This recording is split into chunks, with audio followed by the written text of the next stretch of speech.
Make it so. Welcome, guys. Welcome for joining us. We're here with episode 6 of our D&D campaign. This campaign was set up to raise money for St Luke's Hospice, and the lines are still open for that. So if you'd like to donate, we'll sort something in the description. Welcome, guys. Shortly. Welcome for joining us. We're here with episode 6 of. I just heard myself back. That was very strange. And yeah, let's get into it. If you want to start your music, Jim. Okay. Bonsoir, mon amis. Bonsoir, indeed. When last we encountered our... Oh, this is my cat, by the way. Shift.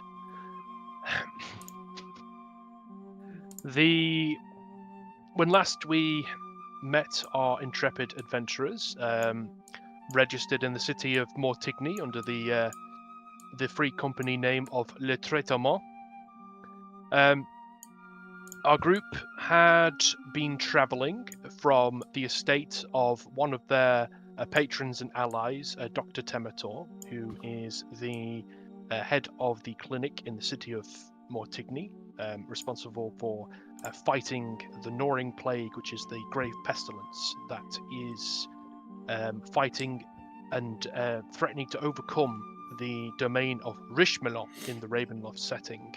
The group had agreed to participate in and help Dr. Temator in reaching out to a man known as the Chevalier, or Jérôme de Montique, which is the erstwhile mentor of one of our characters, Dr. Ramiro, as he has not been heard from in nearly 2 weeks.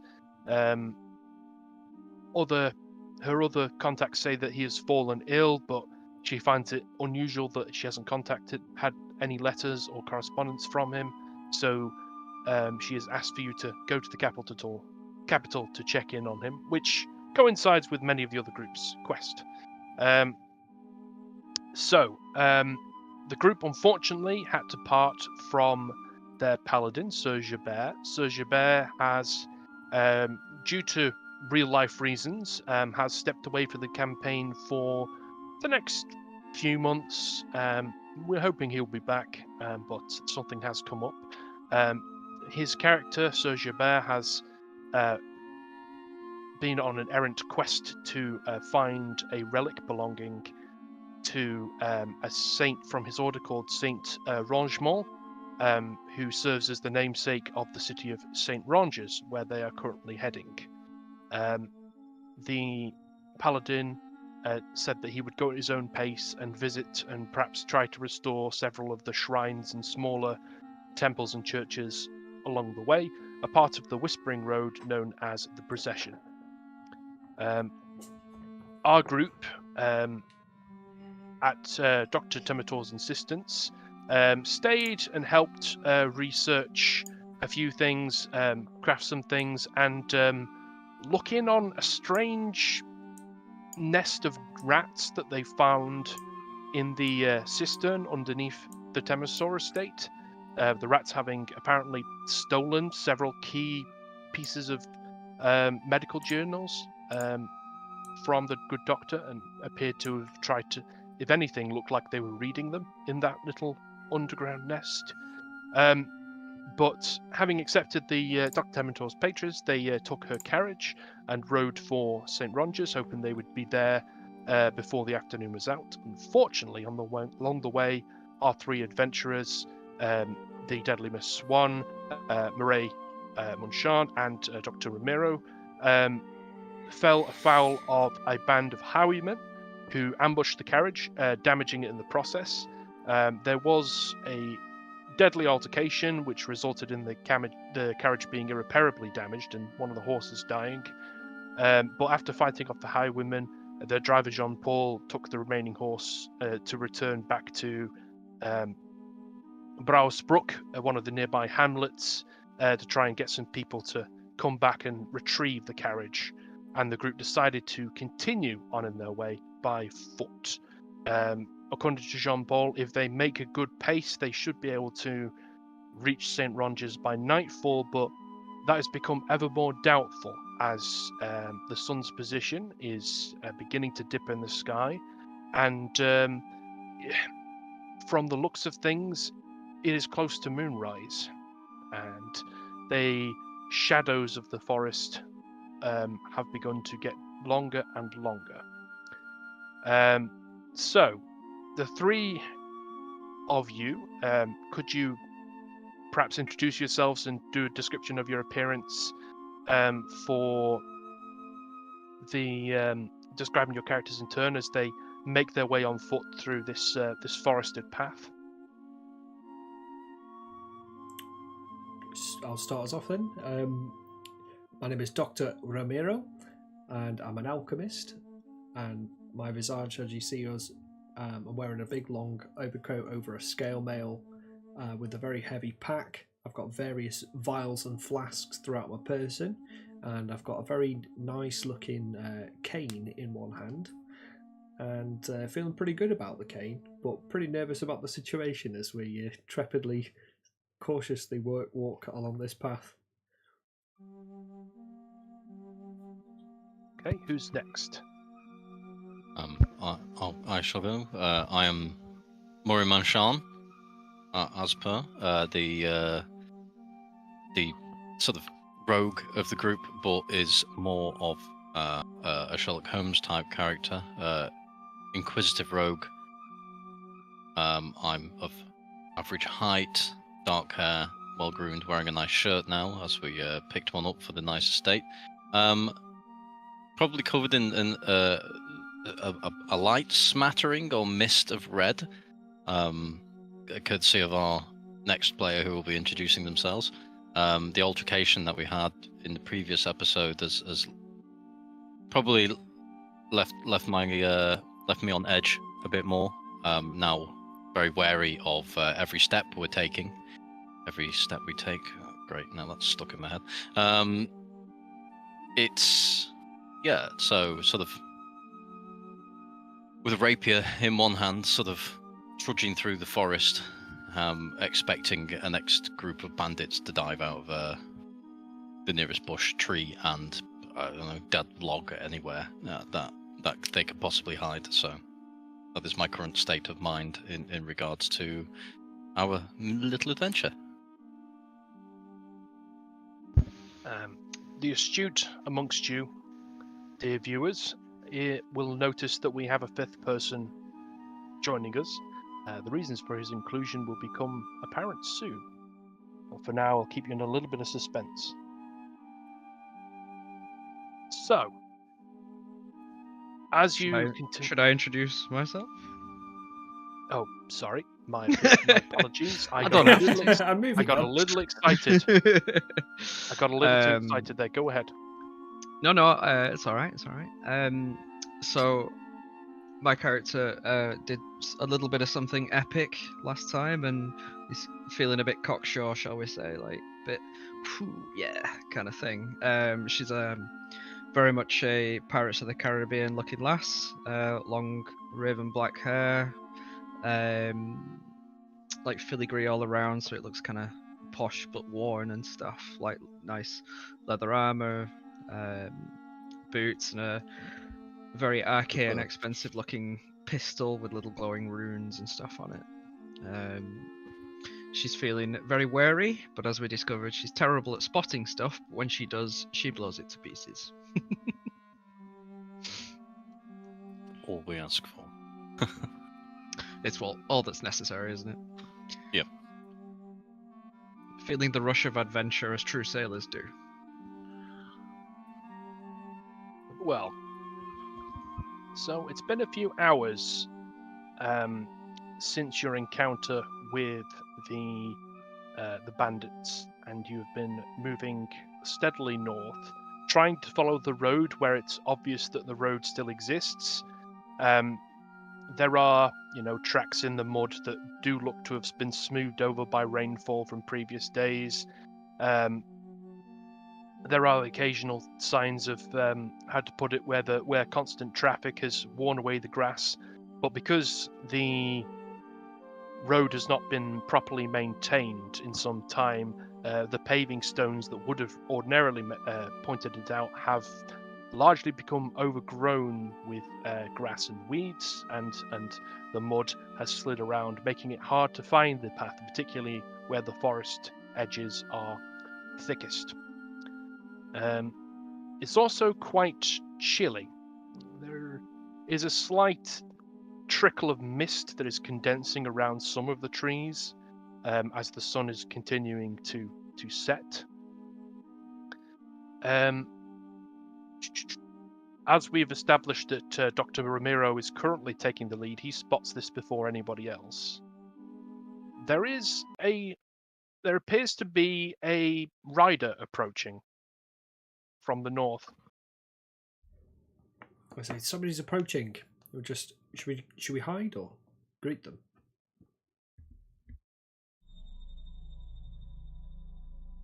It appears to be a lone figure riding a horse.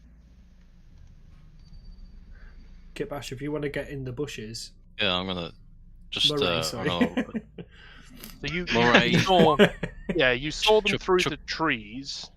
Chucking the stealth out there. Trees, and as Kitbash gets into stealth, you sort of sight them out to Miss Swan, and as you look back, you don't see a rider, you just see a horse.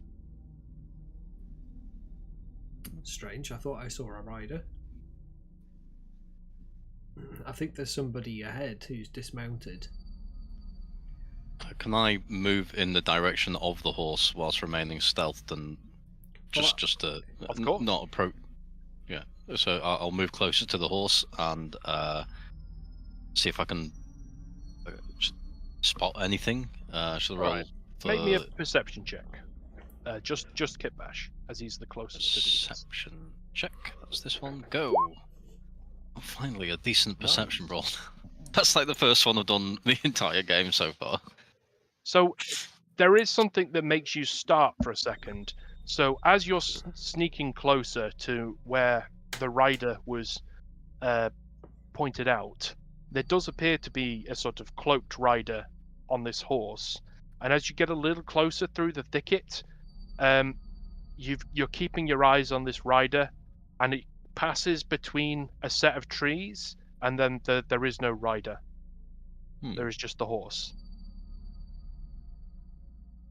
But then as you watch the horse and sort of keeping an eye out on your peripheral for any signs of movement from a rider, the horse passes in front of another tree, and then there is a rider present again. I don't want to just randomly attack people all the time. And then as the horse passes in front of another tree, you can see that there is just the horse again. And this is where you hear, off in the distance, you hear your companion, Dr. Temitor, saying to Anna, "Oh, there doesn't seem to be a rider. Perhaps I was mistaken." Okay, if I just for the sake of the conversation, I've got I'll ready my short bow. But if I the horse is just walking, isn't it? It's not cantering or trotting or anything. It's just close enough now that you can see it's struggling to walk. Okay, there is a cloud of flies buzzing around it. From the angle you can see that one of its eyes is missing, pecked out by a crow perhaps, and it's sallow and pale and covered in dust, and it's sort of hobbling along. Can I run stealthily back to the others? You can't run stealthily. You can move stealthily. Move. Can I move stealthily quicker than that thing's moving? Yes. Is what I'm saying. Sorry. Yes, if I can make it back to them. Is that classified as creeping? Yeah. Essentially, mechanically what he's doing is a dash action. So he's moving and moving again. This horse is doing the equivalent of one half-speed move action every turn. Okay. So I get to the others, and I just say, the horse appears to be undead. ready your weapons, because last time we saw undead, they weren't very friendly. Should Do we you hide hear and let it go You past? hear a tired whinny, and the thing collapses. Oh goodness. Okay. We should go and help. You can actually helping the undead. see that it is breathing, but the breathing appears to be laboured. It's now close enough that you can see that. The Unless it's flies are not around undead. it. I start walking cautiously towards. And it's just mostly dead. Yeah, But covering I the will, doctor with the pistol drawn. And we'll hang back, sort of forward but back with the bow ready, just in case. We'll let the doctor poke it, and then we'll just shoot it and hope for the best if it goes wrong. So, Is it still alive, Doctor? As we approach, what do we see? The horse's breath is laboured. You can see a horse that is actually missing one of its eyes, probably having recently been pecked out. It's got congealed scabs around its hindquarters. It's got several bug bites. The skin on it is hanging loosely, and it is breathing very shallowly. And there is a cloud of flies around it. Okay, can I do a knowledge? It is a medicine struggling check? to breathe. Yeah, make me a knowledge medicine.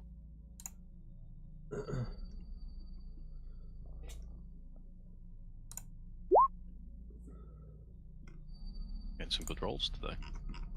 Lovely. Got a 17, so 20. Yes, use up all this luck now. Yes. Right. Yeah. The horse is clearly dying. You believe it has some sort of disease or illness. Just from the cursory examination. It has a saddle on it, and saddlebags and various things.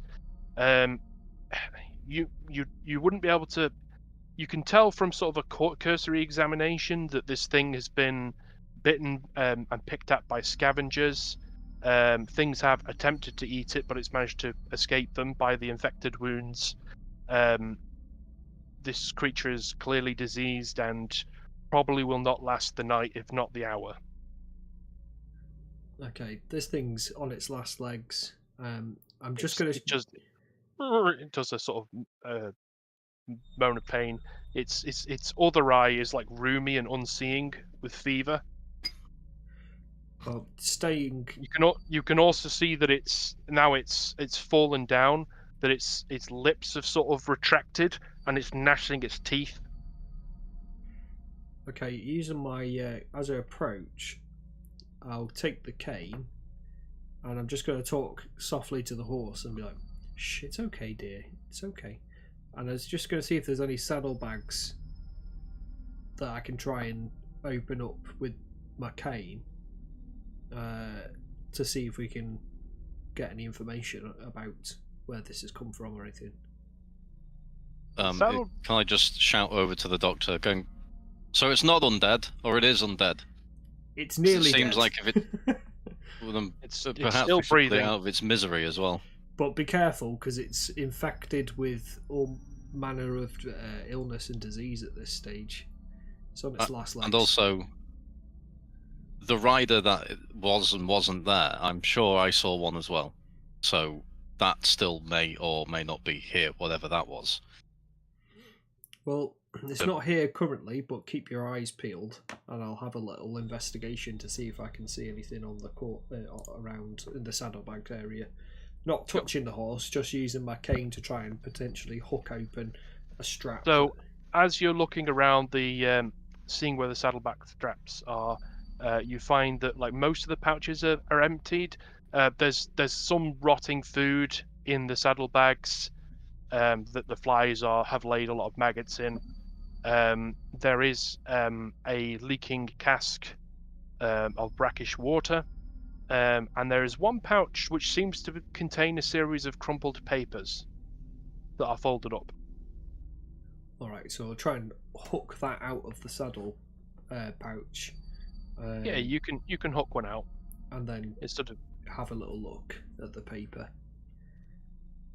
So the paper is a. Just find my note.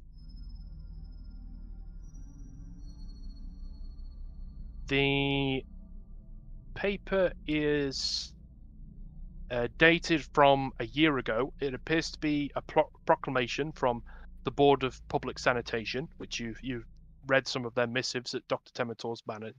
This particular missive is an announcement about the plans to expand and modernize the sewage system beneath the capital, Pont-à-Museau. It is a request for workers, and they accept people of all creeds and backgrounds and nationalities. The offer is 4 silver pieces per day, which is double the rate for unskilled labour, and it says lodgings are provided with a meal and beer allowance. So this is in keeping with what you've heard. You may have even seen a copy of this archived in Dr. Temetor's library about a missive from about a year ago, where they just sent out these flyers to try and recruit as many peasants from the various parts of Richemelot to come to the capital to work on this big sewer project. Okay. There's nothing else in their saddlebag that within reach that could potentially be taken out. No, just these flyers. There looks to be about 7 or 8 of them in there. Okay. Well, it seems to be a messenger's horse, from what I can gather here, guys, because this missive is an advertisement for work near the capital for the expansion of the sewer. I can't see the rider. I don't know if anybody else can see the rider. Maybe he fell off further down the trail, because I definitely did see a rider initially. Sure. Someone other than the good doctor make me a perception check. I can throw one again. I was going to try, but I've been famously bad at it so far. It's not as good as it was the first time, but That's good though. Off in the distance, as the moon is beginning to rise, you can hear a howl and another one answer, but you don't see any other riders. You don't see anybody up the road. Can we tell which direction the howls came from? The first one came from the east, the second one came from the northeast. Okay. I mean, this thing could be smelt for a while away. It's giving off quite a pungent odour of decay, and should we strategically this could just be a massive distraction. We could be bait right now, so yeah, I think we should move. yeah, Should we move on? I think The so. horse There's nothing to be gained from the horse. The horse whinnies in pain. And again, the lips go back and the teeth begin to sort of gnash. Can I just shoot it in the head with my bow? You can, yeah. This would be a coup de grace, so it's an auto hit, and you do 4 times damage. 4 times the damage. Damn. Oh yeah, and I was sneaking as well because I'm in stealth, aren't I? Yeah. You shoot it in the head, and it stops twitching after a moment or 2. The mercy kill. Yeah, I'll leave the arrow.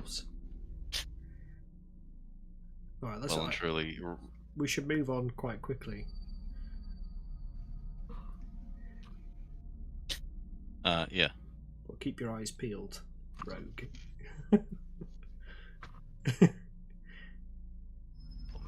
Put your glasses on. Let's get your slightly larger glasses. I'll strap the magnifying glass to the side of my head. Bloody telescope or something. So who's the last to walk away from the horse as you continue on? I'll take point in this instance now, so I'll be the first to leave. Yeah, I'll be on rear guard, but I wasn't I didn't really talk much because there was more going on, but I was kind of picturing myself as a little bit of a distance, kind of scanning while the doctor's attention was on the horse. I was looking around, feeling a bit sus. So it can be me, depending on what you think. So yeah, Ms. Swan, as you in the rear back guard, as you go ahead into this forested path, you look back at the horse one last time, and you tense up as you see a hooded figure that is hunched down around the horse, seemingly patting its neck. And as you sort of turn, sort of bringing your weapon to bear, the hooded figure just seems to fade away into nothing. I'm going to report to, at the very least, the doctor, depending on how far the... damn, I forgot how to pronounce it. Murray is. That I've seen some kind of apparition just vanish like smoke above the horse. If it is an apparition, it doesn't appear to be hostile, as we've already walked past, and Murray put an arrow in its head. Do you believe in guardian spirits? Maybe it was the horse's owner, I'm not sure. taking it for one last ride. I definitely believe in spirits, as I've seen spirits. Or seen a spirit, I think. I think it was a spirit anyway. But I was quite drunk. The shadows grow deeper, and closer this time you hear a howl.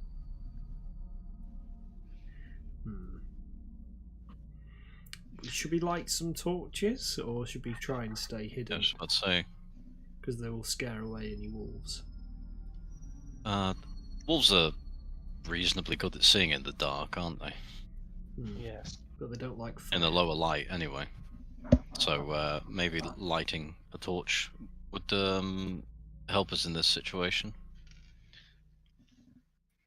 Probably prestidigitation, which I've been practicing on how to pronounce. Little orb of light just above my head, so it's not in my eye line, but I can still see things illuminated by it. Not very strong, but strong enough. Okay. Use me as a beacon if you like. The beacon is lit. Right. Not calling for aid yet. You continue on for another hour. Every so often you hear howls, and then other howls answering. If anything, they do seem to be getting closer. Can you all make me a perception check? Whenever you ask that, we never roll good. We don't. No. For God's sake. I'm desperate. No! Ambush. Oh my god. Every time. Perception check to see if a horse is a horse. Yes! So, 17, 21. The three of you do not spot a pair of eyes in the undergrowth flickering off the light of the various spell-like effects and torches you have going. Watching your passage. Calculating. But we don't see it, so we don't know. We'll keep. Yeah, so keep we moving. just continue. Oh, that was trotting, merely yeah. for the audience's purposes. But now I'm on edge and can't do anything about it. Yeah, exactly. So, as you press on, the shadows get darker. The sun is beginning its final approach to evening, and these little wisps of mist that you've seen gathering around the edges of the trees, beginning to get a little more brave. The air is getting noticeably more chill. As you're walking, you can actually begin to see your breath in front of you as a little bit of wisps of vapor. As you go turn a thing, there is an old sign that's covered in lichen that someone who's passed through recently has taken the time to sort of wear away, and it does say on it Foxgrove, which you believe was one of the hamlets that Dr. Temetor's people told you about, that you had encountered before reaching St Ronges.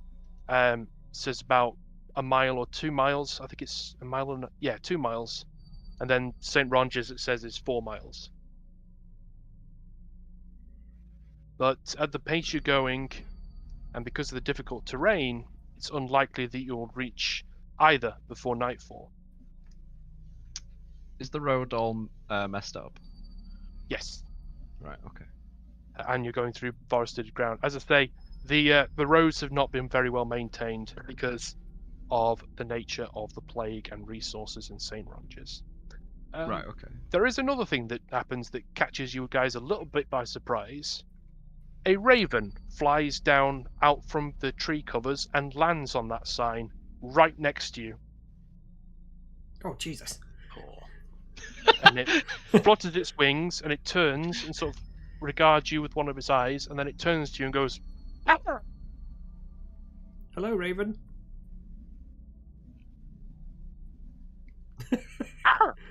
I just catch Murray's eye. I'm like, did you just say hello, Raven? I just reach into my little pack and just pull out a little husk of bread, and It looks at you interested.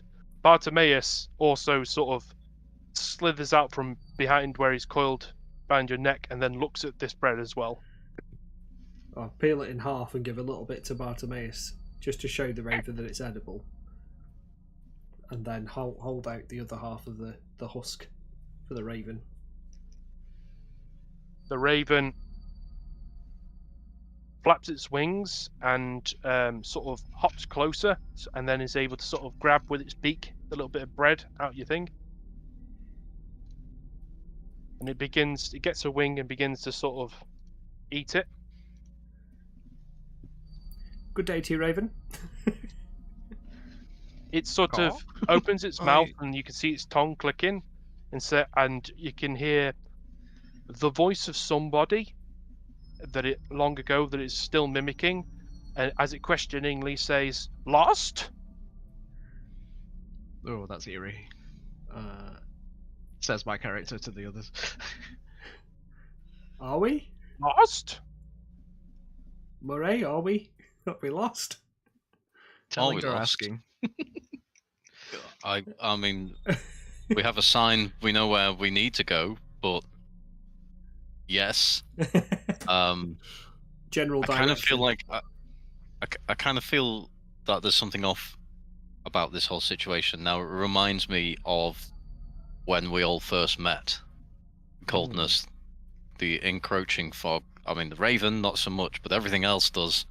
If you flash back to that thing, you actually do remember there was a raven call just when that larger group of zombies decided to wander in a different direction. It saved us, didn't it? Can I don't know, roll animal handling and see if I can get the raven to do something, or can I just use my eye for detail or some sort of insight check on the bird to see whether or not it's actually a standard raven, or if there's something about it that's odd? I feel like there's one of those things. You could do an insight check, yes. If I get a bad roll on this, I think I'll just leave. Right, okay. 18. This raven does appear to be eyeing you with genuine intelligence and actual sense of empathy. You did give it bread after all. Is there any indication on it of ownership, like a collar or a thing around its ankle, that kind of thing? There is actually. You can see a little black band that is around one of its claws. Anything? But no notes tied into it, just a little black band. Okay. Can I hold my hand out to the raven to see if it will come and sit on my hand? It hops onto your its chin. hand. It clicks its tongue inside its beak, and then repeats, "Lost?" Can I repeat "lost" back to it? Yes, lost, perhaps. It then it looks at you for a few seconds and like clicks his tongue as in preparing something hard to say, and then in the voice of Stoyan, the Vistani that you encountered in the mists, or rather who found you, said, We are told to look for the 4 and a 5th that is not a person. The Raven said that. Yeah. Hey guys. Okay. And then clicks its tongue and then goes, lost? You heard I that, remember that didn't voice. Yeah. Yeah, and you hear it saying it in like I heard Stoyan's that. voice as well. Hi. Yep. Are you a So- pet of Stoyan? In a true English person abroad style, get right in its face and go, guide? Like Yeah. loud and clear, like it's not understanding English. Yeah. Okay then. It My character's an clicks idiot. its tongue and then again Right. in Stoyan's voice, we wish down your guides, yes? You follow, yes? Yes. Yes. And very then Yes. much. it's done. Yes. Back at the bird. Yes, follow. Flaps his wings happily and hops a little Talk to birds. on your hand and then takes flight and does a sort of circle around you. Bartimaeus flaps his wings as if he wants to follow, and then it begins to go a little off the beaten path due north across an area of open ground with interdispersed with the occasional tree and hedgerow. Okay. Following it. I'm guessing we're all following it. Well, this is mysterious. Yeah. Keep an eye out just in Certainly, case. yeah. But Yeah. this could. But This with is a good omen. Trepidation? That's the word, isn't it? We follow the bird. If you are able, one of you could do a knowledge of religion. Knowledge If none of you have it trained, you religion. could make it untrained. I don't have a train to do. I have it untrained with intelligence, so All right, well, have a roll, see if you can figure it out. How do you know if it's trained? I don't remember anything about that. you have a little blue tick next to it. Yeah. Mm-hmm. Oh, You Yeah. get to apply your don't bonus. I think the word is proficient rather than. yeah, that's what I've heard. Yeah. I'm getting my editions mixed up. Apologies, I have played a lot of editions. So, yes, you do recall, because you've spent time in a few different domains in Ravenloft. Ravens have a bit of a superstitious quality to them. Ravens are one of the few creatures, like the Vistani, who can actually pass through the mists, which is why they're often used as couriers. There are various different local customs that treat the presence of ravens as a good omen, and that they're often like considered to be almost like guardians or watchers. Okay. As we're following, I'm just sort of thinking back about that strange horse quite a bit, and I'm just gonna roll the knowledge arcana on it, because being said that there was a spirit, and we kept seeing a rider that kept coming in and out of sight. So I'm just going to see if I remember or recall anything to do with it. 21, baby. You have heard stories of souls or spirits being bound to both objects and individuals. It wouldn't be outside of the realm of possibility for the ghost of the courier that owned that horse to accompany it.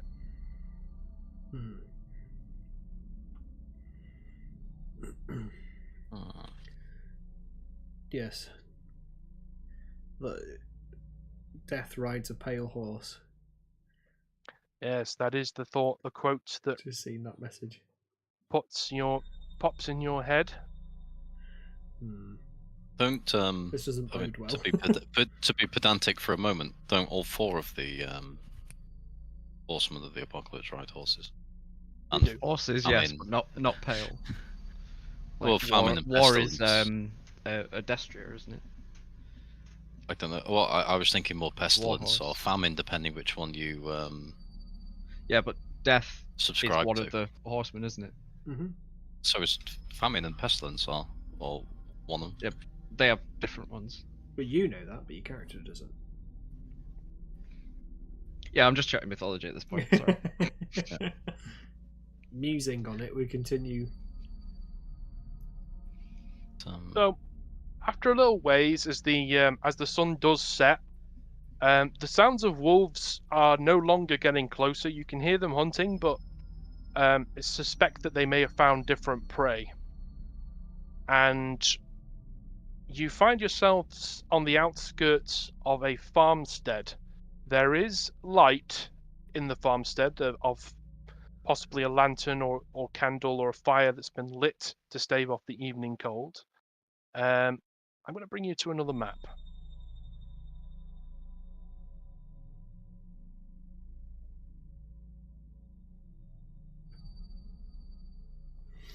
Oh, lovely. It's idyllic.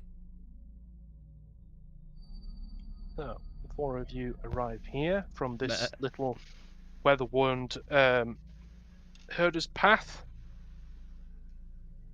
at which point the raven begins to sort of circle high above. You can see there is a field to the south with a collection of different crops, some of which seem to have been collected, others are still growing. There is a fence with, you see 4 rather stringy looking sheep around a barn, and you can see that there is a house here where the light is coming from. And as you approach, the front door of that house opens, and out walks a figure. Would you like to describe yourself, Tripwire? So my character is quite a poorly looking gentleman. Probably was, before he was quite haggard and worn, was okay, like kind of good looking for like his profession as a farmer. Wearing just like a plain white tunic, and a long brown like travelling coat. He's unarmed apart from a empty sheath on his hip and a small round buckler that's hanging like on a rucksack. Okay. All right. There's a bunch of people that seem to have wandered on the edge of your property. How do you react? I will raise. It's dark, isn't it? No. I'm Yes, assuming. it is Yeah. dark, but they are all carrying light as they established. I will raise a lantern and shout, "Who goes there?" A bit startled. We say, with 3 travelling companions, our coach was ambushed and destroyed miles back on the road. We're looking for a path to St Ronges, but we have been guided here by a raven. I know how strange that sounds. You have you've stumbled away from the path. It would be back the way you came, and another 4 or 5 miles down that road. But you say you were guided by a raven? Yeah, to this house, to this farmstead. It's very dark. Would we be able to come in and rest? We mean you no harm. Looking for a place to wait out the dark hours. Perhaps we could come in. They are share probably, some, because of the light that they are carrying and the lantern that you're carrying. You can probably faintly make out that at least one of them seems to be wearing the traditional garb of a doctor, Mr. Voxgrove. Would yeah. So at that point, I will seeing the garb of the doctor. My character will introduce himself. My name is Justel Foxgrove. I'm more than happy to offer you lodgings for the night if you would be willing to come and take a look at my family. They have not been well with the plague. I am only just recovering myself. Bless you.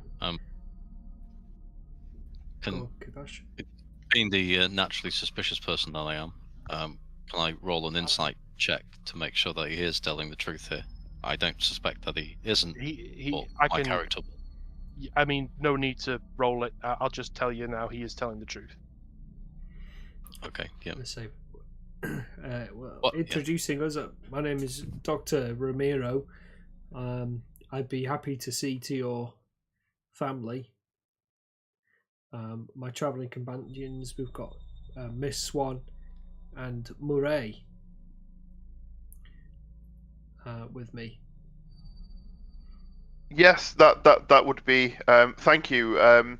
If you would like to come up to the house, I would suggest anyone who wishes to try and avoid contact with my family stay in the main living area. They are in the bedroom. So you've sequestered them to the bedrooms? Yes. May I ask a strange question? Yes. Are there any rats present in your house more than usual? You've seen the barnyard cats bring a couple of rats over the last few days.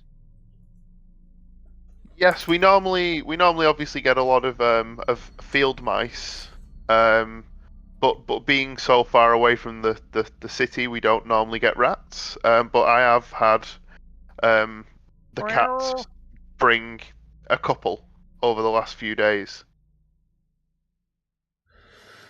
And you've not noticed anything unusual about them? Any strange behaviour?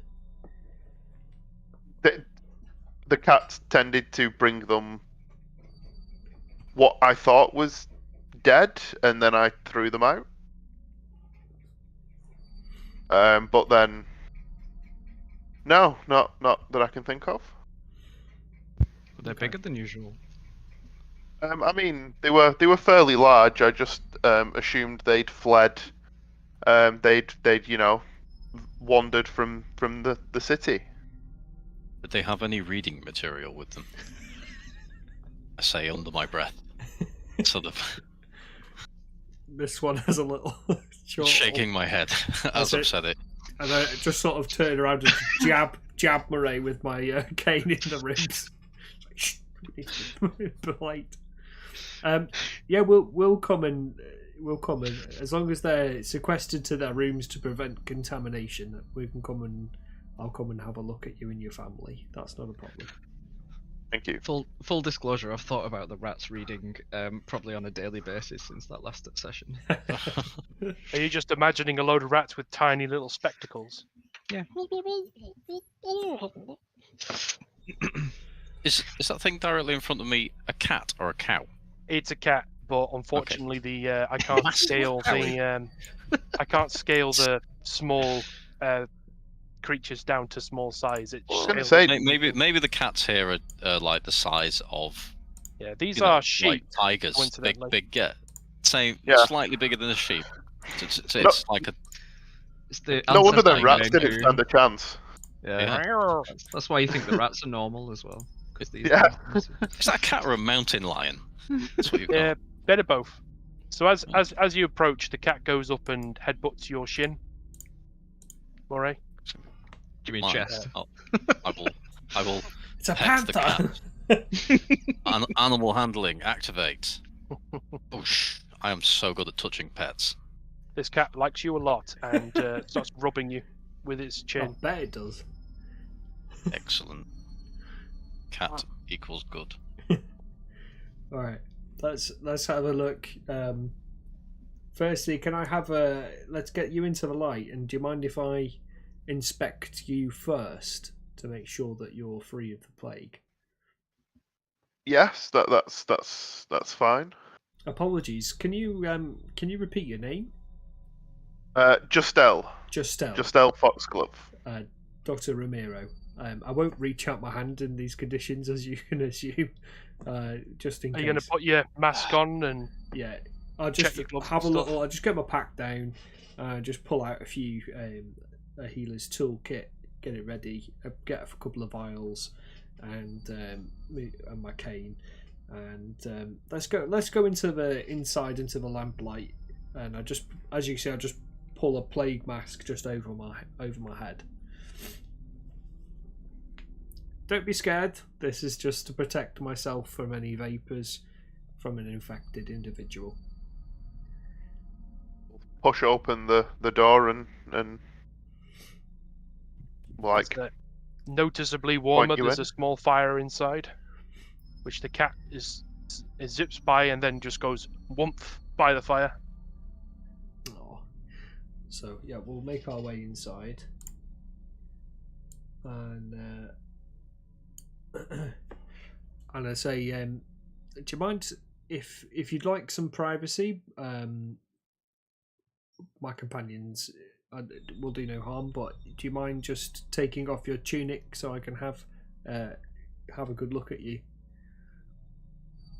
So I'll take off hit the my corner. Barnyard cat has appeared. Do not show the travelling viewers the butthole.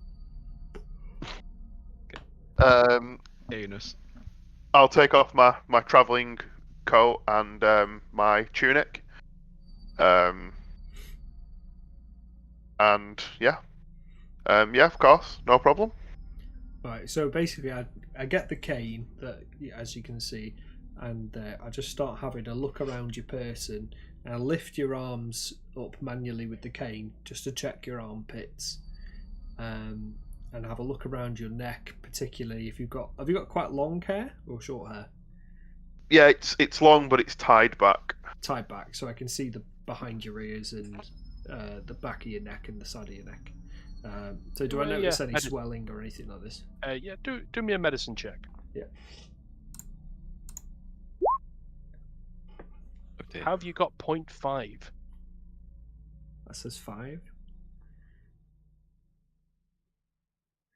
There's 0.5 on my screen. I'm happy to re-roll it. Yeah, re-roll it because there's no way you got 0.5. There we go. 1.7? Yeah, that'll do. Okay. Yeah, 17. all right. Yeah, I think it might just... it's a little bit of dust on my screen, actually. Never mind. Okay. Right. I'm happy for the re-roll. What you've done there is you took your spectacles off, you cleaned them, you put them back on again, and then you did the medicine check and went, there we go. The goggles and the mask are always fogging up, especially in this weather when you come in from the cold. So yeah, you can see that under his armpits and around his neck and waist there are signs of swelling and inflammation in line with infection, but the red sort of spidery veins and the characteristic black buboes appear to have receded. There is some scarring where some of these blisters have popped and have leaked. There is some scarring around his mouth as well from possible chewing, and there, as I say, this looks to be a person who has recovered, is clearly in much better health from the plague. The other thing you notice is on his right hand, on his fingers, there's a discoloration of the flesh around his fingertips, which is consistent with somebody who's had frostbite, which is not that unusual for a farmer in the cold. But the weather out here doesn't look to be that cold. No. Just an interesting observation. And his nails, are they intact? It looks like he's chewed away some of them. So he doesn't have nails, or is he chewed away bits? They're like chewed, like two of his hands have sort of like they're chewed back to the point where they would have been bleeding, but it looks like he'd stopped that fixation. Interesting. It does seem like you do have plague, sir, but it is in remission, from what I can gather here. How are you feeling in general? Do you feel like your health is coming back? Do you feel like you have more energy? Mechanically, Tripwire, you have a single point of exhaustion, which one long rest will remove. Feel well in myself, just tired, and it's been difficult to prepare meals and things, so we haven't eaten. I haven't eaten the best. Neither of the family have eaten a little bit better now. Since you've recovered. But yeah, since I've recovered and been able to help them, but just tiring and weary. I understand. So there's not a huge amount I can do for you currently, but we can have a look. I'm happy to have a look at your family now. Murray and Miss Swan, I know this is a lot to ask since you're both quite weary, but do you mind getting some food or hot drinks on the go? Yeah, we've got some rations. We can Share with everybody. do something. Yeah. The farm does have provisions enough to provide everybody with the food, so you wouldn't have to use your own rations for that. Okay. Yeah, I was just gonna say there's food in the kitchen area. I can prepare that in a moment if you are hungry. We're just Is thinking we can cooking help you. a skill? Or is that a survival thing? It's technically a tool use move, but for the most part, it's just Okay. you can just do it as flavor. If we get into a cooking competition, then I'll bring it out. But for now, we can just say that's what you're doing, working together. I love the fact that there might be a cooking competition. Well, one of my other campaigns, there is a player that is a chef who challenged some robots to a cooking competition and won. Okay. So, Nice. There yeah. you go. Well, good. Okay, you just drop a big pile of intrigue and leave. Yeah, that's fine. Yeah, I won't. If I go down the rabbit hole of telling stories of other campaigns, I'll be here all night. True. Yes. So, one last question. As you appear to have recovered first, were you also the first to come down with the sickness?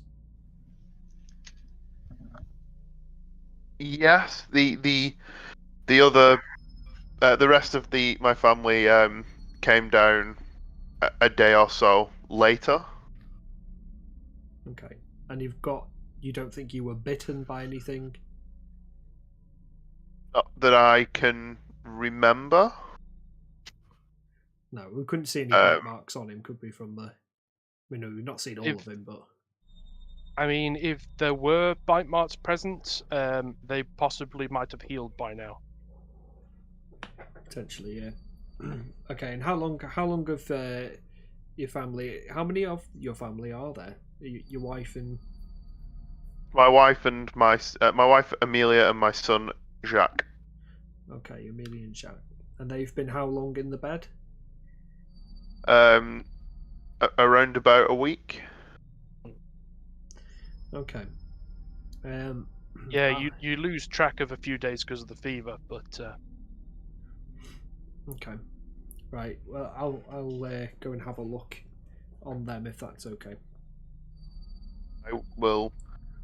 They're both in the same room. I'll take you over and yeah, this room here. open the door for you. Thank you, sir. So, as you open the door, there is quite a horrible smell that drafts out. Is the smell of sickness. People who have been trapped in a room for a week. There is a latrine pot that looks like it needs to be emptied rather. There is dried vomit on the floor. The blankets and linens are dirtied, and there are a few flies buzzing around the room. The woman is on a sort of made-up cot on the floor here, and the child is in the main bed here. Okay. So I say, my name is Dr. Ramiro, and I've come to have a look at your sickness. And I just, again, follow the same proceedings and start investigating both of them. There is only a sort of feverish response from the woman, and she seems to be her face is not focused. Her eyes are closed, and her face is twitching like this. Madam, are you in pain? The boy has got the pillow over his head currently. Okay. She doesn't seem to react to your voice at all. She opens one eye, and you see it's got that sort of film of someone who's deep in a fever. She is Understood. sweating very profusely. All right. So I'm just going to check the sides of the neck because that's the most visible bit first. All right. Just you feel free to do me a medicine check for the two.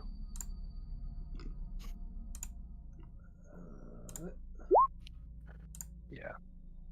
I'll take 20. It isn't a very high DC, but you do make it with your 20. So, yeah, they have buboes on the neck, armpits. You suspect there's others. There's a lot of rashes and splotches, heavy sweating. There's the spidery veins. The lips and teeth are sort of cut and bleeding from where the facial traumas have gone from resect. From what you can tell, both these people are in the end stages of the disease. Your medical opinion is that, and without treatment, the lady has 3 days and the boy has 2. To live, or to live. Can I try and move the pillow off the boy to have a look at his face?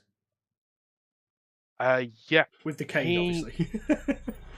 He, as I say, I've already encompassed you doing the checks on him. But, okay, I'll just see if there's anything going on with his face. His lip is cut and bleeding, and his face is like getting screwed up as the teeth are going up and down and up and down.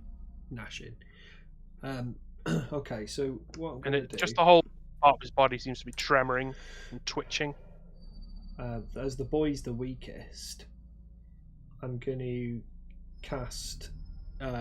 basically, I'm going to get into my coat and pull out a vial and mutter a few words under it, with Bartimaeus looking quite eagerly from underneath my shoulder, and just cast a cure wound spell and basically drizzle this over towards his mouth, which, as the liquid fades down, it becomes a vapor which he inhales.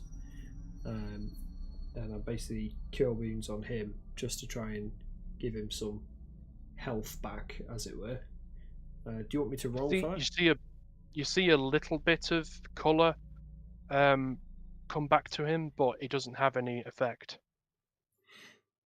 Yeah, it's just to try and keep him going a little bit longer. And then I'll use my final, and I'll cast Healing Word on the lady, and to do so I'll do a similar effect, but basically blow the vapor into her face. Like with the boy, a little bit of colour comes back and one of her eyes begins to sort of clear a little, and she mutters thank you. In both cases, the amount of tremors they're suffering seems to subside.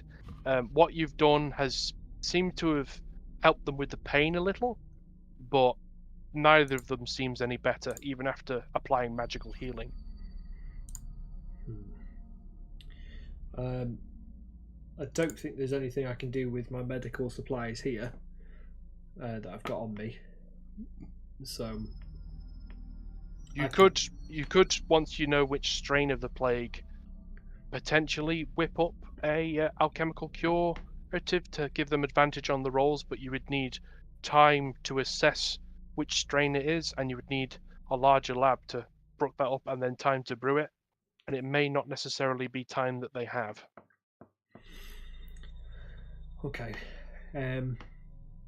So I back out the door basically and close it behind me, and walk over to them in the where everybody's based. I go over to our new companion and just take him over to a corner and basically some of the news to him. I say, I've done what I can to ease their pain, but I'm sorry to say the disease has taken a strong course on both your wife and son, and in my opinion, I do not think they have much time left. I would be able to create some form of cure, but there are too many variables. I haven't got the equipment here to craft such a potion for you or cure here or anything on me.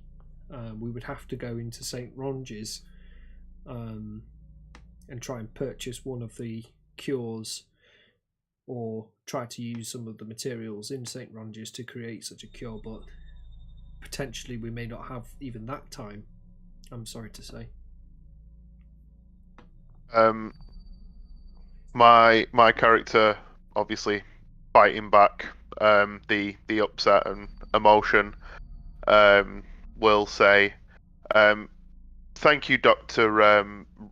Romero, was it? Yeah. You are more than you have said. You've helped me come to my decision. I was already on my way into St Ronges.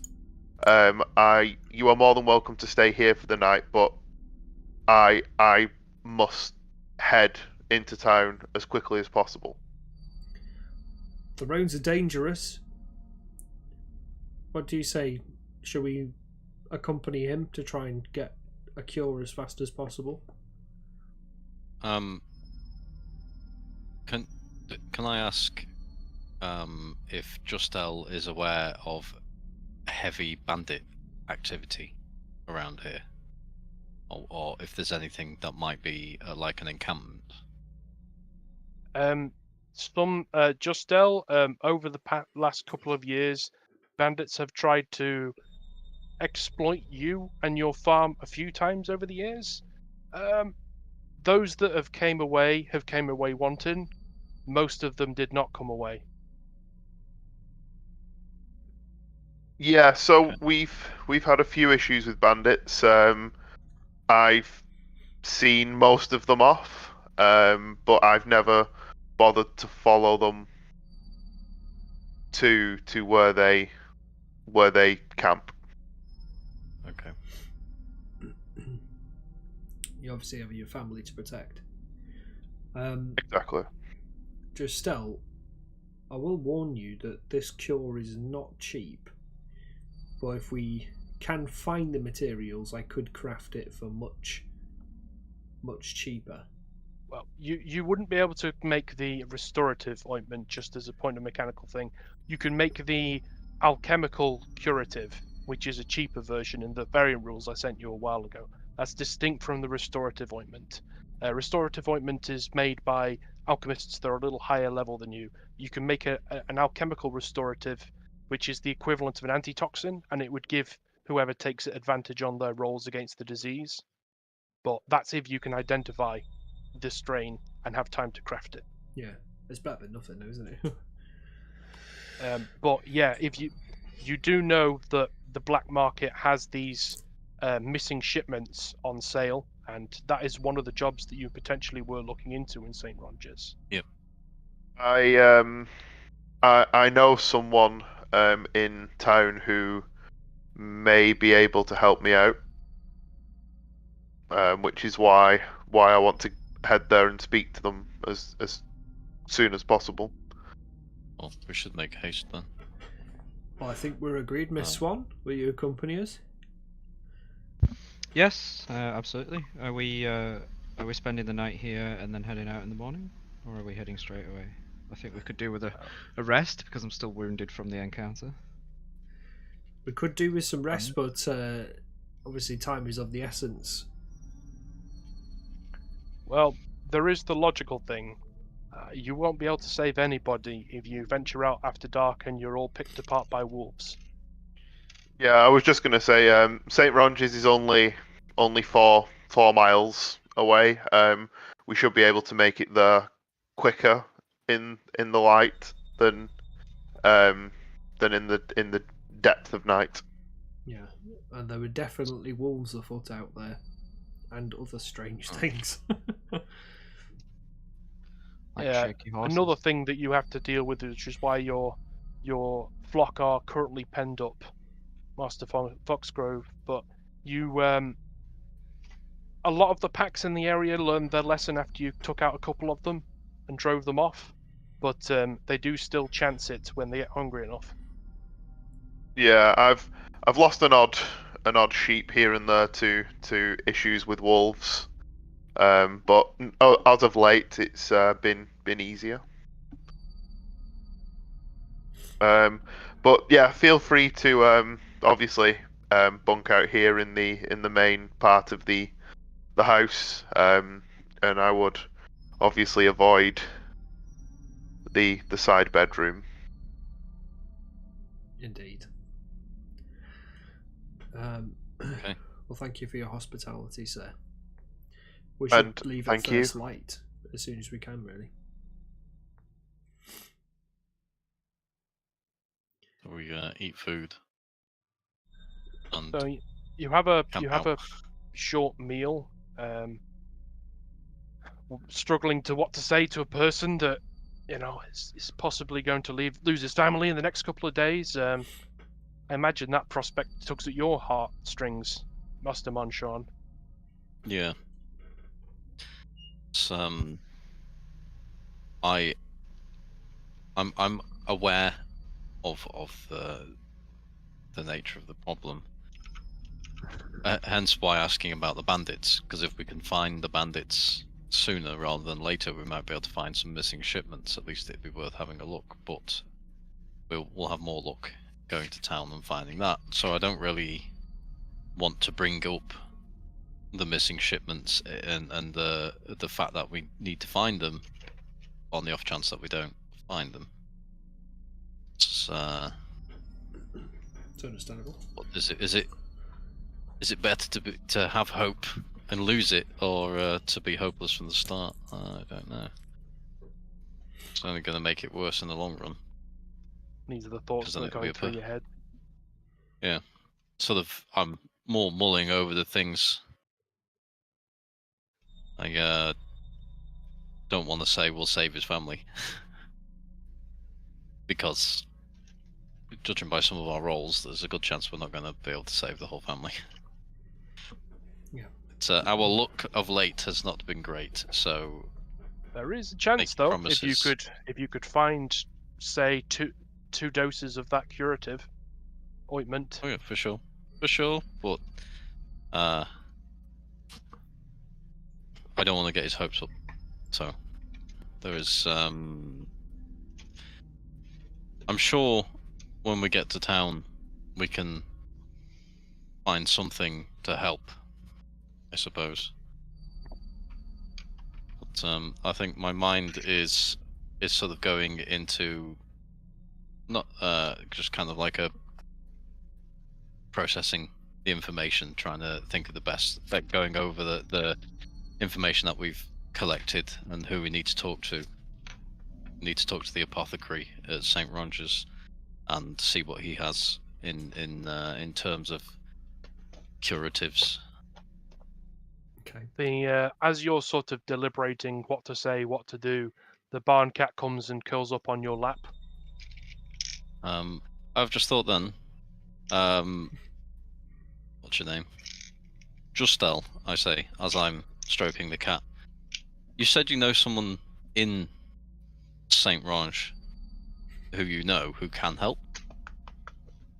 Who is that?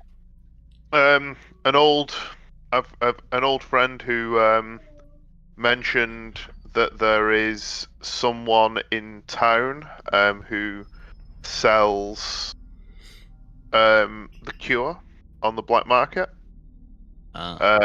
He visited on my wife's behest when I first came down with the plague, and went into town searching for more information and where he could be located.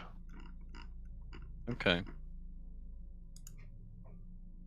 Then he might be useful for our mutually beneficial to all of us You especially. May even be the same person if you want to compare potentially. notes. That's true. Because you were given a name of a person to look for. Yeah, we need to find Gaspar at the capital. But we're also looking for Dr. Sinclair as well. Not And I've got a big list of names. So it was the two names that Big Brother gave you. Big Brother gave me a name. Well, Willem. Alias. Oh, that was the other kid. I can't even find his now. Okay, well I have it in front of me, so I'll just tell you. It's the person you have been told to find is an individual called. Oh, the charcuterie guy. That's one of the two contacts. That's the one in Ponte Museum. Le Apothecary. Oh yeah, I said that before, Apothecary. Oh, I thought you said something else. That's his name. I should write whether it's a name or not. Name, because Apothecary is a job description in my brain. A lot of these contacts of this criminal variety don't go by names. Yeah. They have aliases. That's a good point, because the other guy's called Butcher, isn't he? Mm-hmm. Yes. I said we need to go to the apothecary. That's why it didn't sound right. We need to meet the apothecary, purveyor of drugs, in the last breath cellar. Justel, this is the name of the person you've been told to look for by your friend. Yes, that is. That was the name that was given to my wife that we needed to find. So hopefully by the time we get there, he's got a location of where we can find him. Up to you whether you want to share this, Murray, but you actually do know where to find him and the passcode to get him. Yes, I do know. We need to go to the Last Breath cellar, don't we? The cellar of the Last Breath, is it a tavern? Yeah, the Last Breath is the only functioning tavern in And St in the Ronges. cellar, that's generally where he hangs out. Yeah, he's in the cellar. The passcode is the man who once needed the second needle sent me. Yep. I need to get better at writing. I think I wrote this when my hand wasn't working properly because it's illegible. What's one of these? In the meantime, by the fire, I continue with my work on my cane. You have now finished it. And then it was just a matter of getting the pins into place.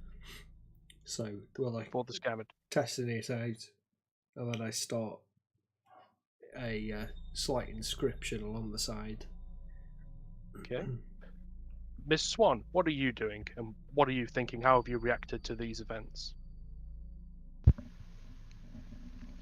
My character, like me, is stuffing her face.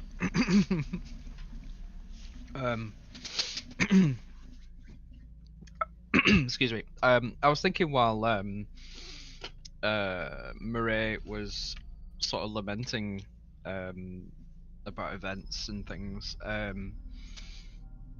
My instinct, my character is more socially gifted than I am, so my instincts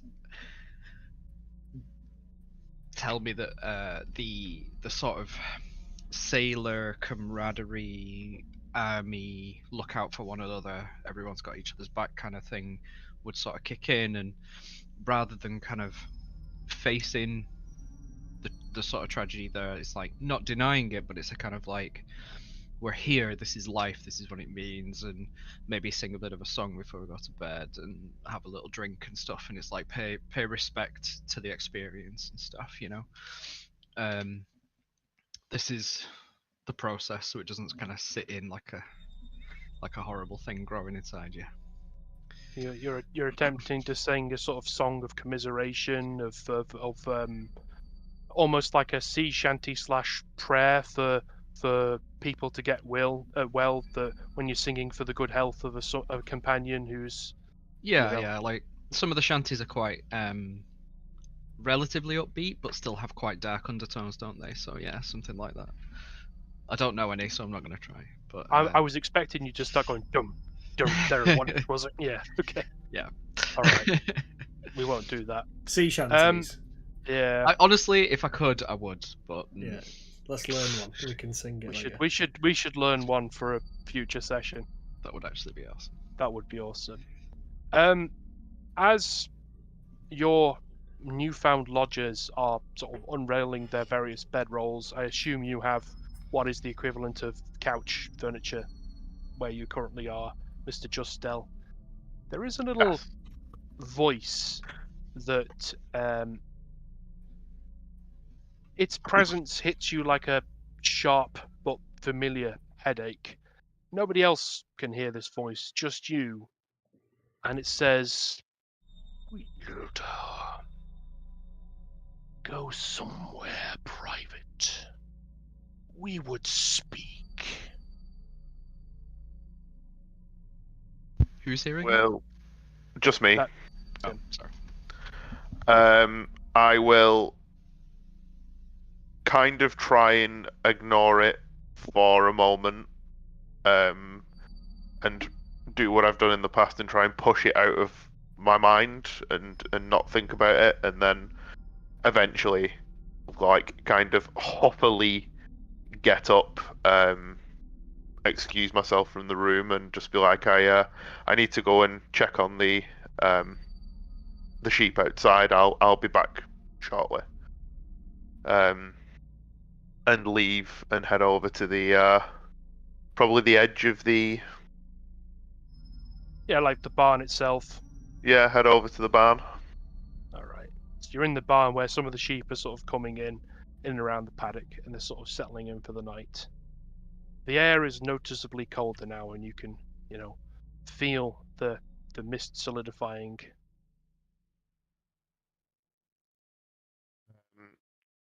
As I pretty much walk into the barn, I'll just kind of like slam the door behind me and like, what is it? This isn't the best time. Summon me. We have words. I will hold out my hand, and watch as like the mist kind of seeps out of my fingertips and forms into a long, bladed, basket-handled sword. Quite ornate looking. And grip the hilt quite tightly. Yes. Moon is ripe tonight. Yes. Wielder, you have taken in some interesting strays this evening. Which ones do you find interesting? And by interesting, do you mean interesting you want them around, or interesting you don't want them around? Their company. They are beings of chaos. Yes, we enjoy chaos. You sought aid from the Masked One. Why? My family are in trouble. They are, they are, I was ill. I assume my recovery is thanks to yourself. You are welcome. But now my family is ill, and I need to save them. But their suffering is so very sweet. Surely it would be merciful for you to let their souls join with us. They have longer. They need to enjoy life longer. Why? Because I care for them. I love them. They are my family. I will give you the souls of anyone else. we find this acceptable, but we have rusted and tarnished too long unused. Petty little thieves and scraggy little beasts do not sate the hunger. But these agents of chaos, they have interesting quarry.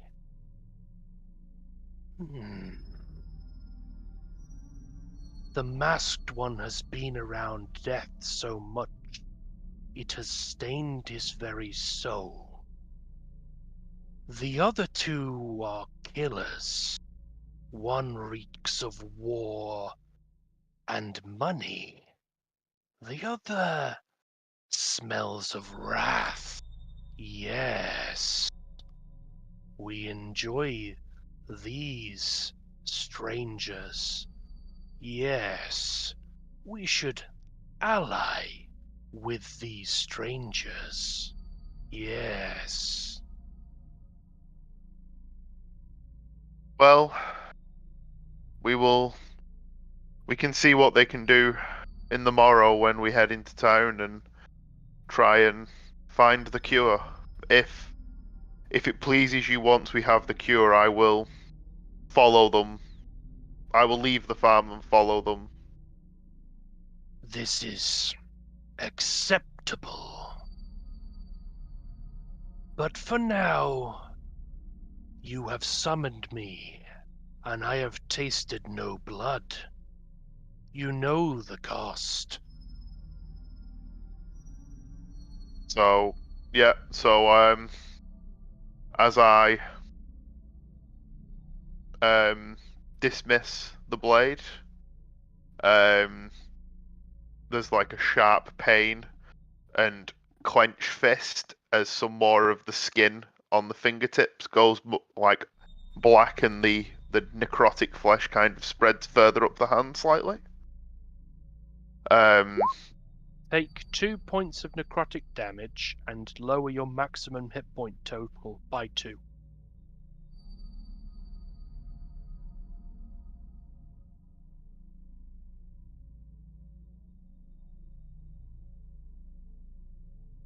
And you hear a voice saying, "This is acceptable, but we will require more blood.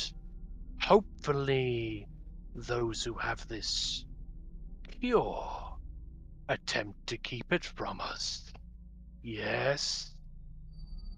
Yes."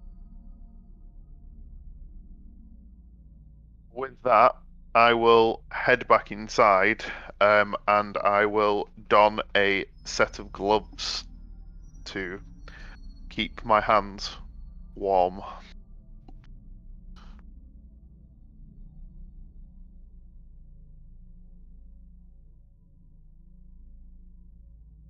Alright, so your host returns from checking the barn. He looks like he's shivering a little. It must be cold out.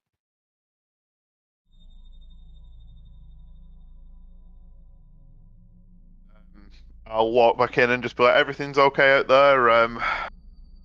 No sign of the wolves you were on about. I think I'm just gonna settle in for the night and ready for an early morning."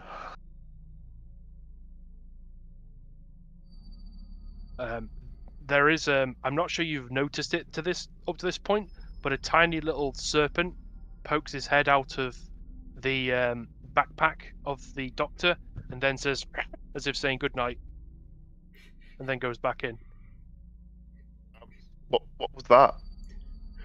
Excuse my companion, this is Bartimaeus, my loyalist friend. Pleasure to make your acquaintance, Bartimaeus. Slithers back in again. Yeah, and I'll just get myself cozy on a chair and have a probably very restless night. Just offering a bit of advice, Bartimaeus likes snacks and pets. Is that snacks and pets, or pets that are snacks? Yeah. Good night.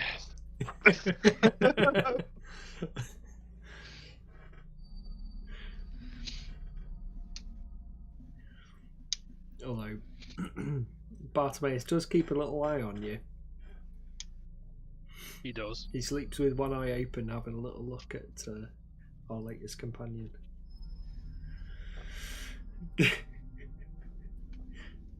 But yeah, we finish up my whittling, and I'll pack it and try and get some rest.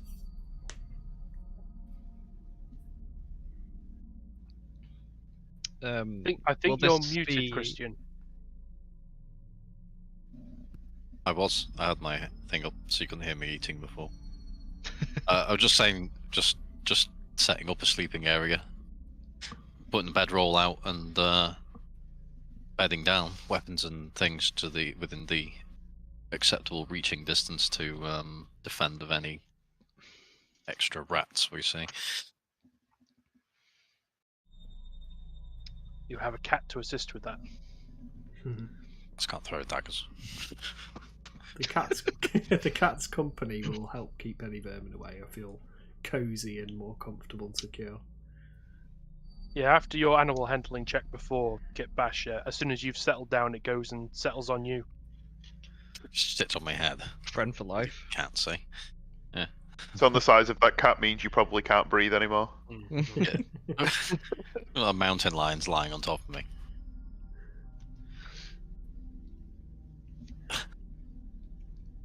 What's the cat called? The cat can be called Molly. Okay.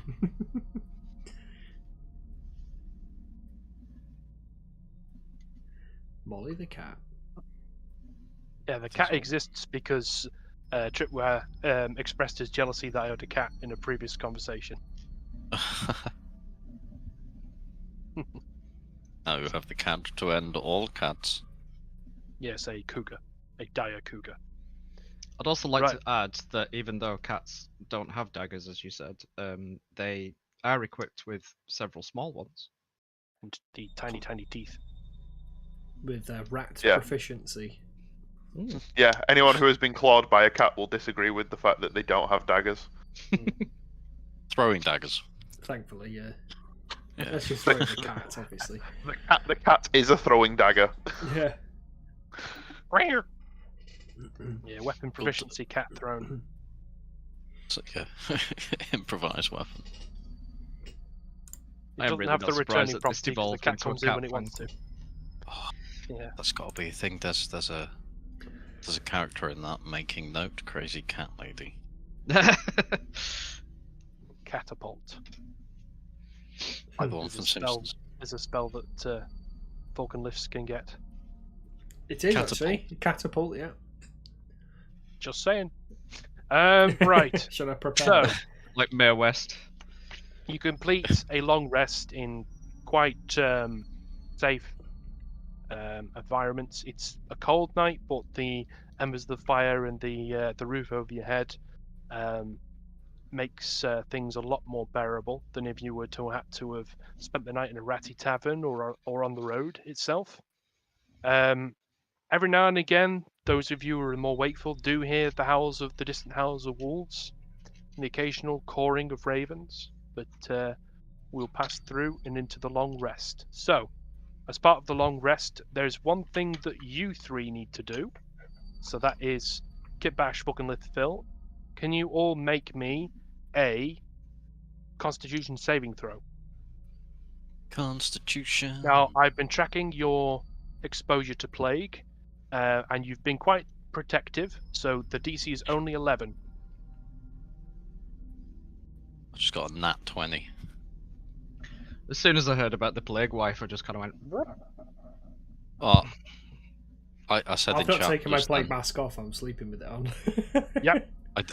I do realise that the cat's been eating rats. As soon as it touched me, I realised the cat's been catching rats. Rats are plague. Plague is carried by Fleas will be on the rats, fleas will be on the cat. Now the cat's lying on top of me, and now I'm covered in plague fleas. But am I aware of plague fleas as a Like character, dominoes or of am I just logic. aware of it in real life because of, like I said to Phil, I wrote a the diary plague about fleas surviving will the plague be- in primary school. Yeah, the plague fleas will be everywhere in this house. That's okay. On the bright That's side, not though, okay, but that's on the bright side, though, your constitution gives 0 damns about plague fleas. Yeah. Thankfully. Yeah, you all made the really, check. really, really Well done. tight loads. Well done. And as a final one, could you make me a Constitution saving throw, please, Tripwire? The DC for you is 10. Sorry, I didn't mean to click that. Wow. The room Wow. fills with non-burning fire. Oh god, no! What's going on? I'm trying to change my spell list. I can't do the long The whole rest. room's a bright green now, or whatever colour you chose. Flitterbarn, everything everywhere. So, are you able to... 17. No, it didn't roll. Why did that not roll? Oh yeah, that's why, because I have to press that. 13. Alright, so at the end of this long rest, you gain back that point of exhaustion, so you no longer have any points of exhaustion, and you are now fully healed from the plague. Oh. However, so you restore yourself up to maximum HP, however your HP is currently being reduced by the effect. So just track what your current maximum HP versus your normal max HP. Okay. Okay, as for the rest of you, as per the effects of your long rests, your hit die reset, although we haven't really used those. Your short and long rest abilities reset. Your health all increases up to your maximum, as none of you have any exhaustion effects on, I believe. There's no need to remove them. And those of you who have the ability to can change your spell lists and loadout as we start the new day of adventuring.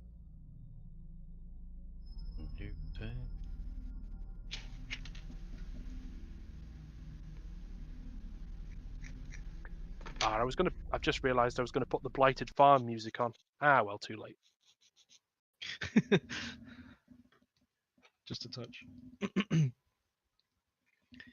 Okay, so a dawn comes with the brewing and whistling of a kettle, as Mr. Foxglove gently wakes you all with a cup of tea for everybody. Lovely. Grey, hot. Proper brew. Been a while since we've had a nice cup. No, it hasn't. It feels like it though. Cup of tea. Slaying bandits is enough to build up a thirst for a good cup of tea.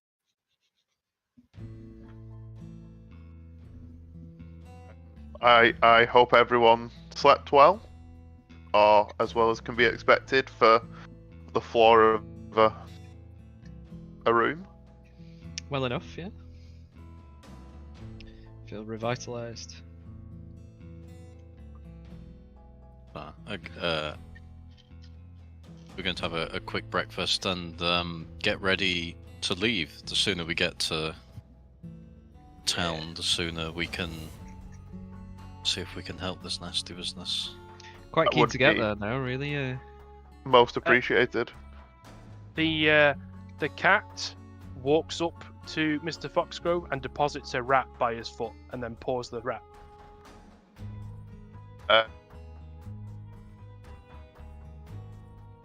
Put on it and go. Who asked about rats yesterday? Everything's kind of a bit of a blur. Sorry. I think we're as a whole very curious about the rats in this place. So They I all will seem- point down at my foot and be like, if you want to inspect this one. Can we bring the cat? Yeah. Seems like a useful Cat's companion. got to protect the family. Yeah. True. Can I which one of us is best poised to have a look at that rat and see if it's the same as the other ones? I keep throwing things at them. It can't. So You Is should there have a look. anything I can- The doctor. Like, investigation check on the rat. See if I can tell if it's the same kind of rat that I have thrown daggers at before, or something like that. Do you know different kinds of rats?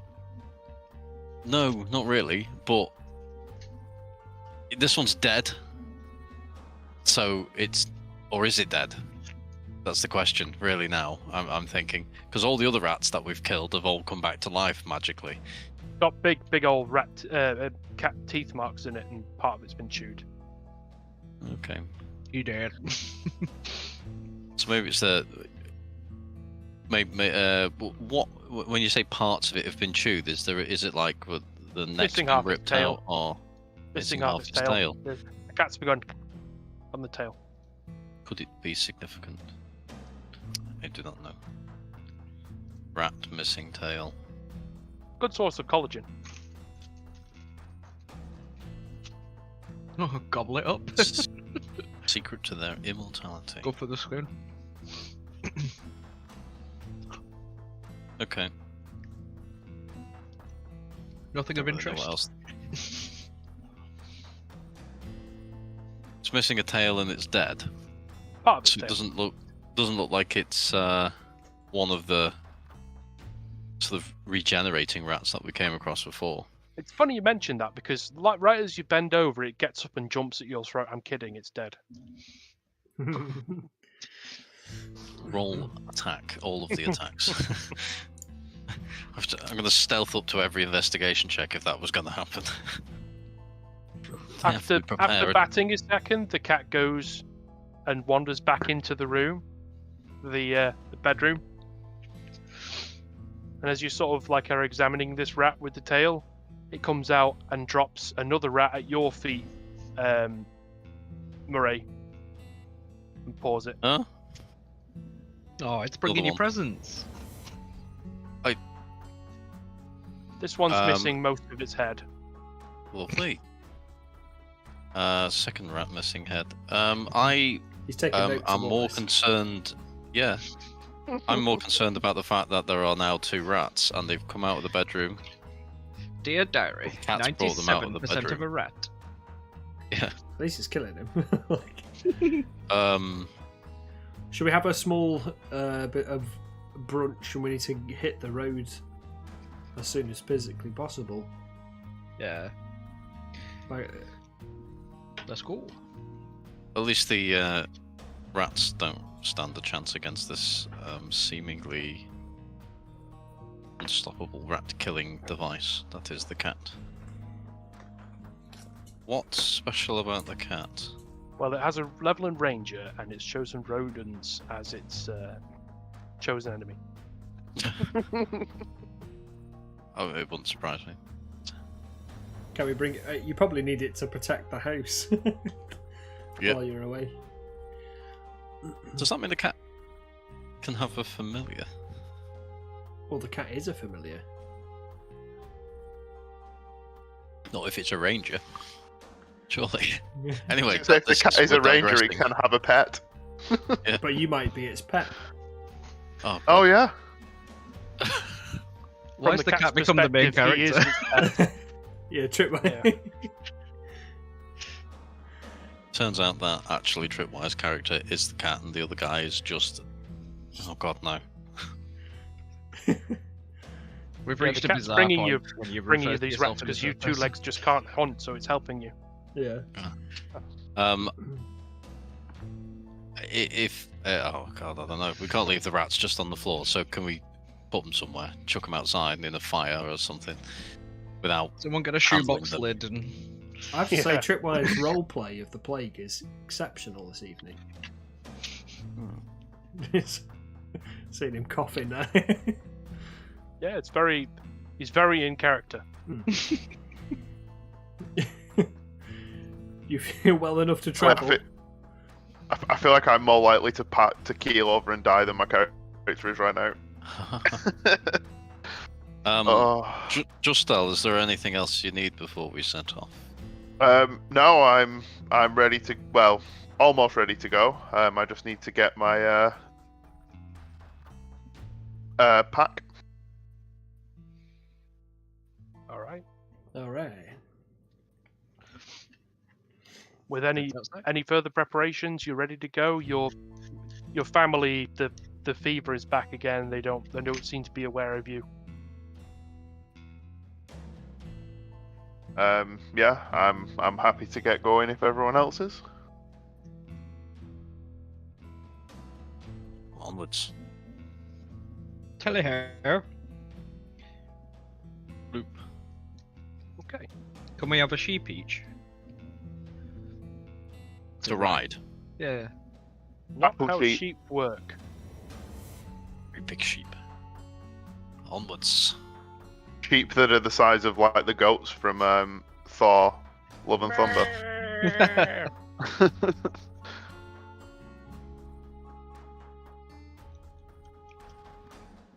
So, in the daylight, you return along the Herder's path to the main road, and a few miles up the road, you come to the hamlet of Foxgrove, which in years gone by would have been where you would come to trade and bring some of your sheep to market. You did used to have friends that live here, but most of them have now either died or have moved on to safer parts of the world. You hear that some of them went to the capital looking for work. You hear that some went to Mortigny looking for cures, and the rest went out into the wilds to try and stay away from civilization. But as it is, the hamlet has been abandoned for much of the last 2 years. As you pass through, you can, see that there is a dilapidated church, probably one of the many that your paladin is going to visit along the way, and a roadside shrine that is in a state of disrepair. The beacon that would be in it ordinarily be lit to light the path in years go by. An homage to the Dawnfather is not being tended, is not lit, and it is a poor sight to see this hamlet that was once a place of it was never a grand place, but you did have familiar faces and friends here, but now they're all gone. And off in the distance, you can see the walled city of St Ronges. As it begins to dip down, beyond it you can see the river Muzard winding away to the north, and the fens and marshlands, backed further in the distance by the mountain range known as the Gargoyle. St Ronges itself, as you approach, the largest building you can make out is a cathedral, of possibly the one that Sir Gerbert was referring to. The cathedral is the city's namesake. Justel relays to you. It's called the city, La Cathédrale de St Ronges, and the city was named St Ronges because it's a sort of abbreviated version of Rangement. And as you approach, you begin to see that several of the buildings actually look blackened and burned. And Mr. Foxglove is able to relay that because of the state of disarray, when there was a fire, without adequate organization and with the toll of the plague, there wasn't enough people to put it out quickly enough, and nearly a third of the city burned 3 years ago. As things stand, the majority of the population, which once was 3,000, now numbers probably less than 300. They tend to stick to, the two districts. One is this around the main street where merchants still pass through, and the other is in and around the cathedral ward itself, where a lot of the more religiously inclined tend to gather.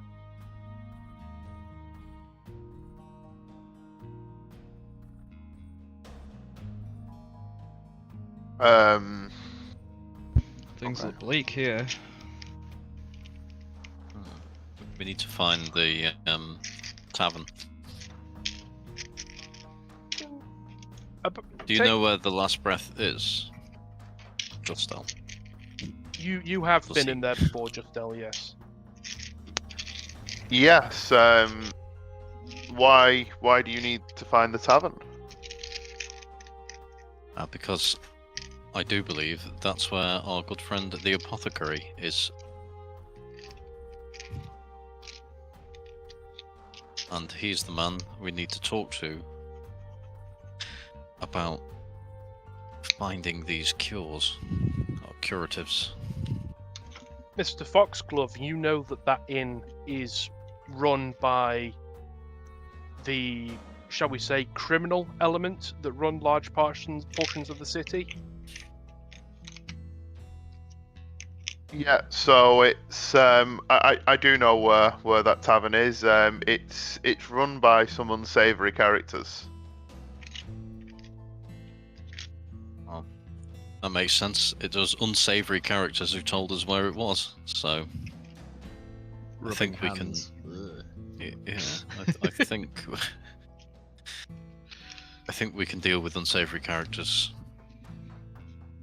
Well, hopefully, anyway. So I will lead them through the streets to. Oh, we're not quite The there last- yet. Oh, We're okay. We're approaching the walls. So yeah, once we get into the town, I'll be able to lead us over to the last breath. Find some things out. As you approach the city gates, you can see that they were long ago smashed down. You recall, and you can tell the group that this was an event that occurred during the uprising 5 years ago. Now there is sort of a makeshift barricade that's made of carts and construction materials.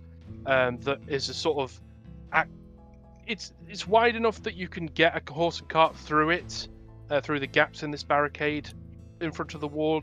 But there are, bits nearby where someone could pick up part of the barricade and close it. And there are three burly-looking men and women who are smoking and eyeing you as you ride up. You recognize one of them by his height and balding head. There is a man that you have had dealings with before. He is not a particularly pleasant individual, and he is, or rather claims to be, this city's elected constable, a man by the name of Strahd.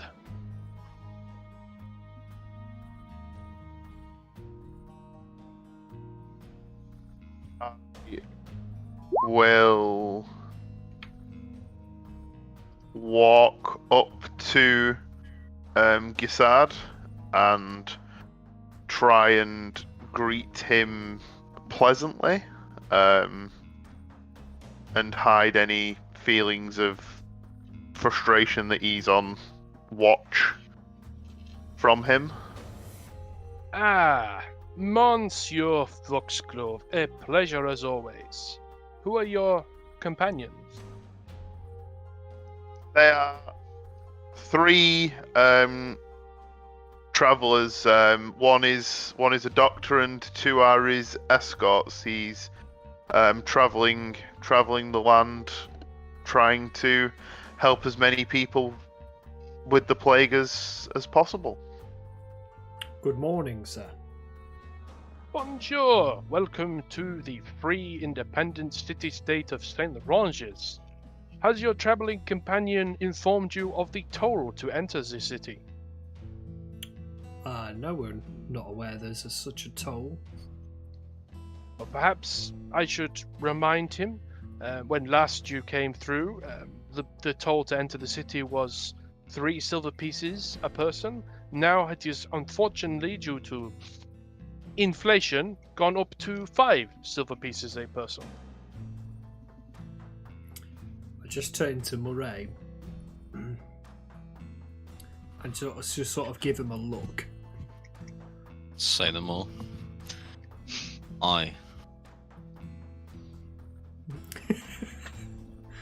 Gets his notebook out. Get my notebook out. Right He's in the identified ledger. himself as a constable. Constable of the Watch. Constable Guisard. It's 5 silver pieces per Monsieur. person. Oh, oui, yes. So that's... I assume everything works on a decimal system. So it's 2 gold, is it? Or is that not how the silver works? Is it 100 silver per gold? 2 gold. If you have gold coins, that is fine. If you have silver, if you have copper, as long as the denominations add up, no? Yeah. If I mean, I'm not going to be able to barter with this man. I don't have any charisma. Okay. So, but can I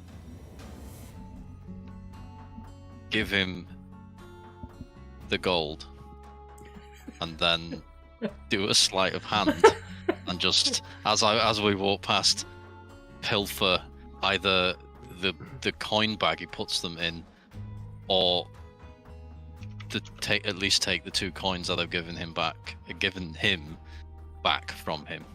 Sure. So you're doing this in broad daylight, so that it'll be in a straight opposed check. Oh no, Kubash. A straight Hold on. pose check. How does that work? I want to use a little bit of distraction technique as well, because not only do I have sleight of hand, I feel like I could be like kind of on him a little bit, use a little bit of charm and stuff, and my charisma's pants, but sleight of hand might be like, whoa, look at this. Alright, so you're going to do an assist. Yeah. Okay, so do it a sleight of hand with advantage. Watch this just fail miserably.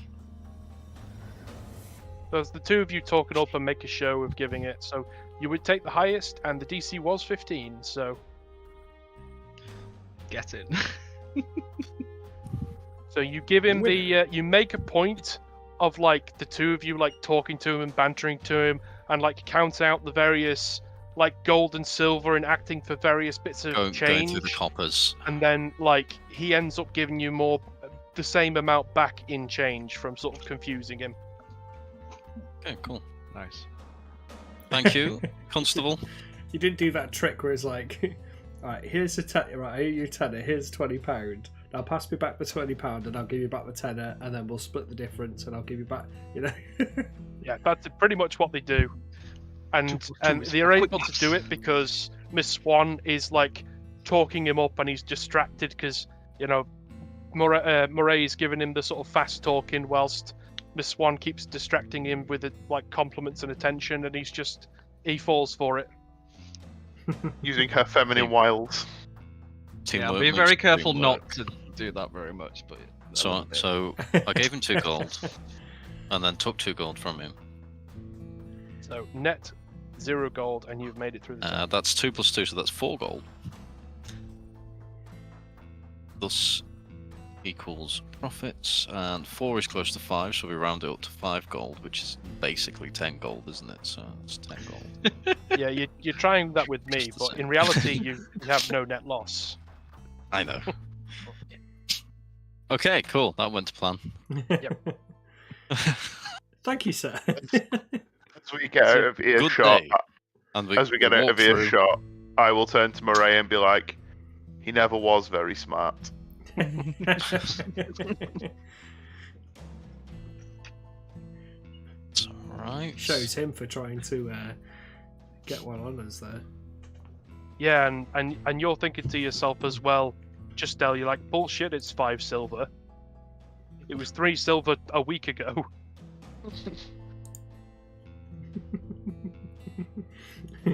So, to the tavern. To the tavern, yeah. We deserve a drink now. You do have to go along the main road for a while before you get to where the tavern is. So I'm just going to drag you to another map and put on some slightly more mysterious music. Mm. Oh no. Is this mysterious enough? No, let's try this one. No. Give me a second. All these moods at The once. same song, Yeah. but in a slightly minor key. Oh, Oh. That's a bit too upbeat. that feels like a Final That's- that Fantasy sound- card Yeah. game. Well, I was going to say it sounded a little bit like the Avengers music that did. Yeah, it's kind of Final Fantasy music though. Let's try this one. Mm. Yes, there we go. I mean, we're fighting Captain America. Hmm. The You can shitty do new this all one. that you can do. It is Richemelot's ass. Okay. All right. So I've dragged you to a map. I am just going to place your characters. Bloody hell, it's knackered. Like a glorious plane. Lord, he's lying in a cart. Or burnt, by the looks of this. Burnt and crispy or melting and something snake.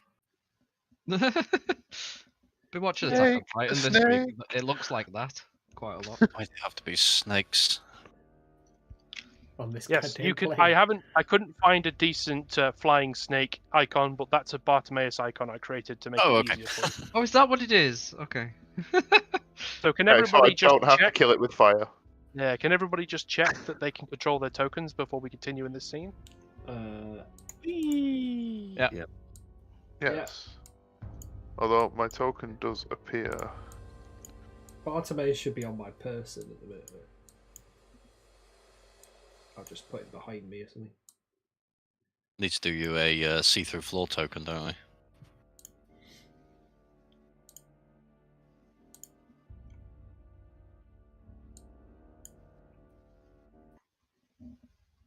Yes, you do.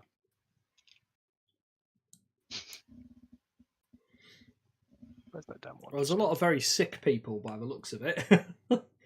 Yeah. Mummified As sick you people. are wandering through this main street heading towards the inn. You go through a section where a lot of the buildings have been touched by the fire in the past and have just been left to crumble.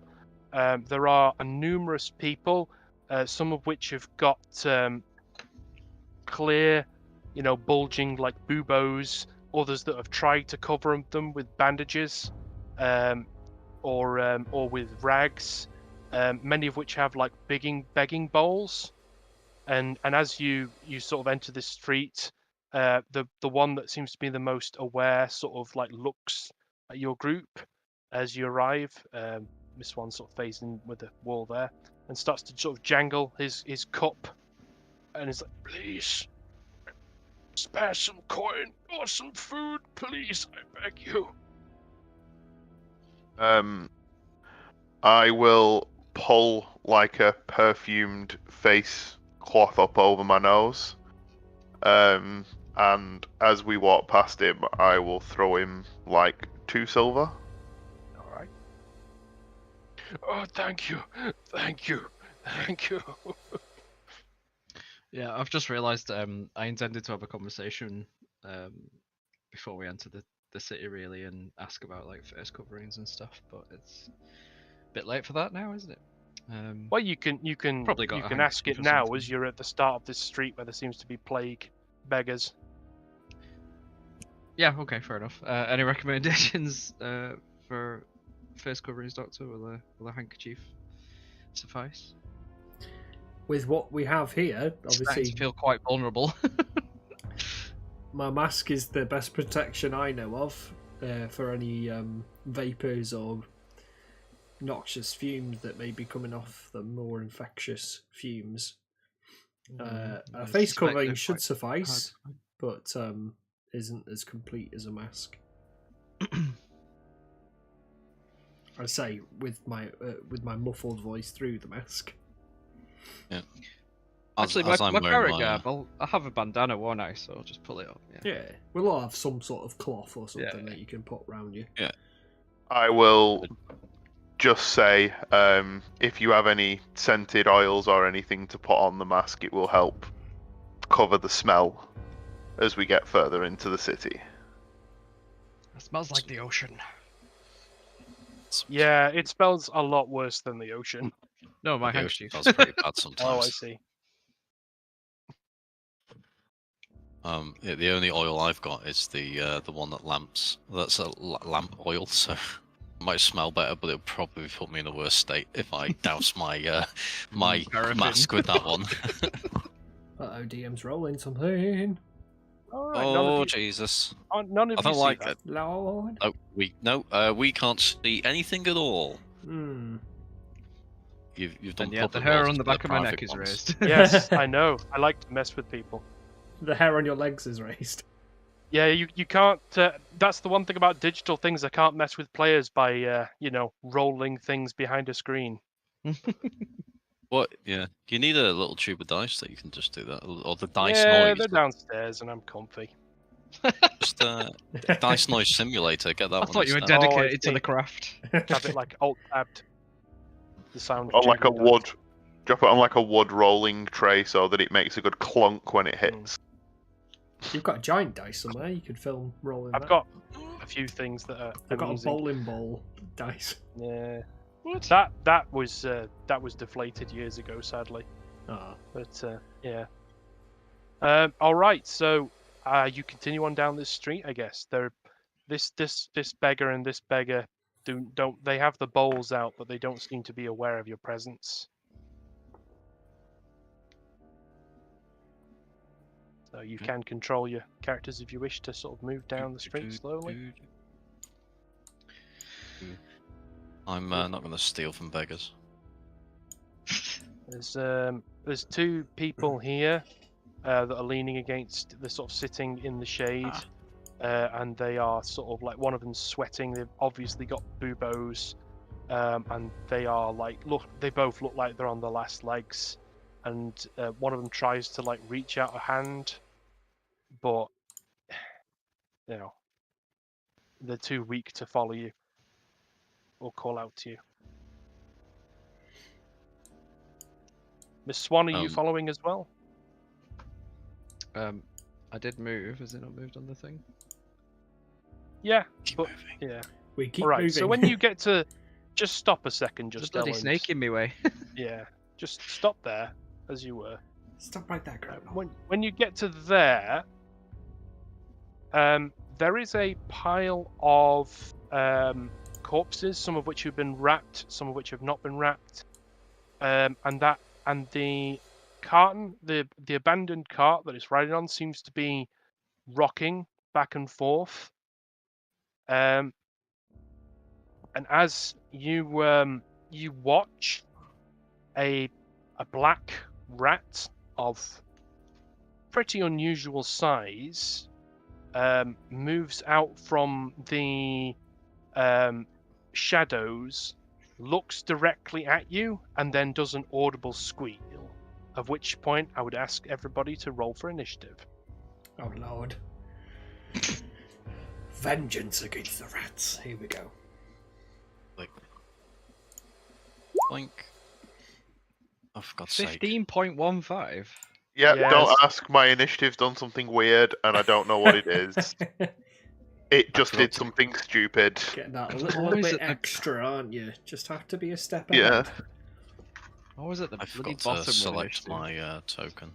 Oh, what the heck? You can hold your initiative to be the D20 same plus as the 2.1. highest. What? How hold have you initiative? done that? Yeah, you can like hold your turn to then act at the top of the round. 2. Oh. What determines initiative? What determines Dexterity. the initiative modifier? Dexterity. It's only What's your dex, isn't it? dexterity then? How have you got 2.15 in your dexterity? We still haven't figured I that out. haven't. We don't know. It was a thing we discovered last night, and we're very confused by it. That's I really weird. I take it Because to he's a mean he can hacker. see the matrix and move on. Yeah. Yeah. Maybe it's. Have you tried? No, that doesn't work because it's not a manually typed in number. It's an automatically generated one. Yeah. And it's like a threshold. So, whatever. I don't know. It's a cybernetic implant from the 31st millennium. That's a reference to the YouTube chat if no one's read it.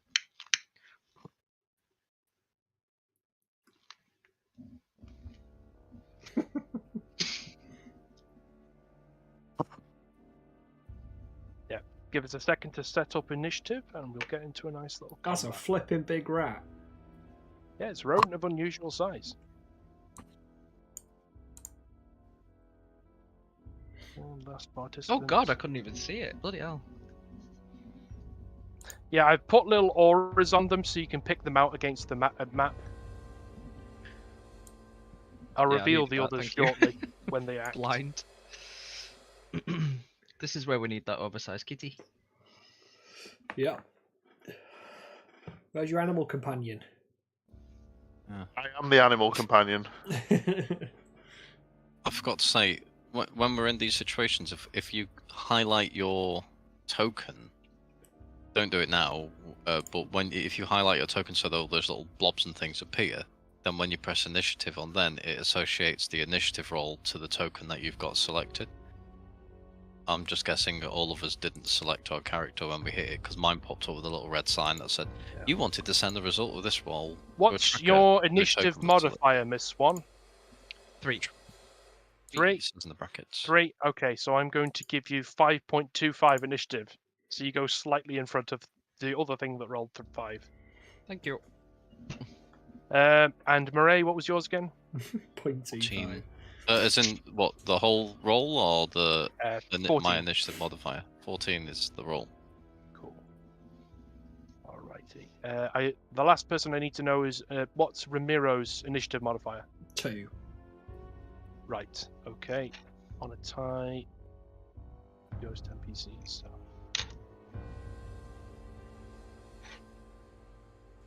Well, we're boned. Mm-hmm. Okay. Rat attack. Has So not active- added me into the turn order thing for some reason. Oh, right. That's because we were using it from last time. So you've got. Okay, cool. You still would be going first. So, so you can at this point. I will now reveal a few things. So boiling out of the cart are 2 swarms of rats. Oh no. Judging by the way they were rocking that cart, they were very busy. Yeah, they were. When the cats are rocking, don't come a knocking. Yeah. Yeah. We The other didn't. Don't come participants into are us. currently hidden, but those are the ones that are currently revealed. So, Justel, it is your turn. I'm going to change the music, and if you want to start us off with your turn.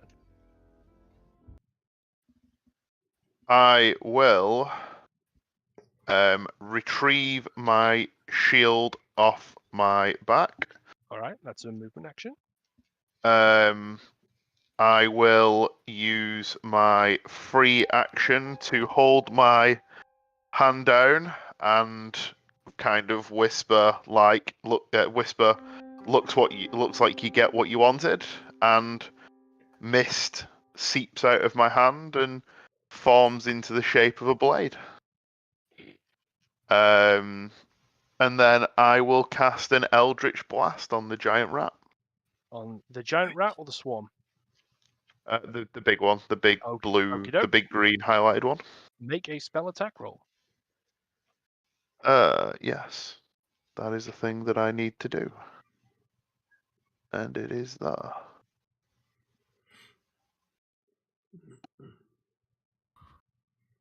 Uh, 11. 11 does not hit. Well. And Out of that curiosity, what does your Eldritch Blast look like? So it's the same kind of color as the grey thick mist that forms the sword. It kind of like seeps off the sword, and like more mist kind of seeps off the blade of the sword and kind of like shoots over. Okay. Neat. So that impact of force hits where the rat would have been a second earlier, but it's surprisingly agile. Yeah, that's You fair. were very close to hitting it, but it was just that bit faster. So that's movement 3 standard. Do you have anything you can use as a bonus action? Yes, I will cast as a bonus action. So your standard was a cantrip, so you can cast as a bonus anything. Well, yeah, because the standard rules on multicasting in a turn is that one of the spells must be a cantrip. So you've already fulfilled that. So if you have a bonus spell that you can cast, you can now do it. Yes. I will cast. I'm just trying to get it up to make sure. Why will that not come up and show me the text?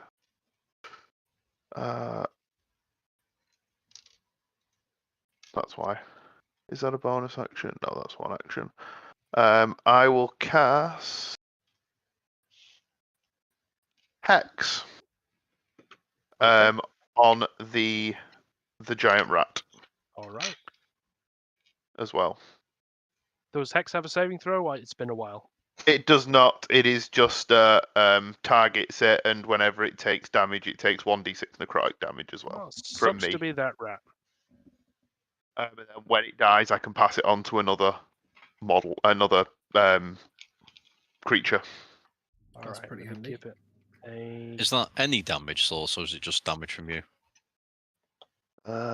Any. You place the curse until the end of the turn. You deal 1d. I think it's just me because it says you deal 1d6 extra necrotic damage to a target whenever you hit it with an attack. Okay. Okay. All right, how's this symbol for cursed? Yep, that's good. Okie doke. All right, so that is. Yep, that's your turn. Moving Me on done. to Murray. I'm going to attempt to insightful fight the giant rat also. Okay, and this is opposed so- against deception, right? Yes, this is a deception. Okay. So if I go push, oh great, that was terrible. This thing is not moving like a rat, and you can't predict its motion. That was awful. It seems to Um, actively be taking cover. Okay.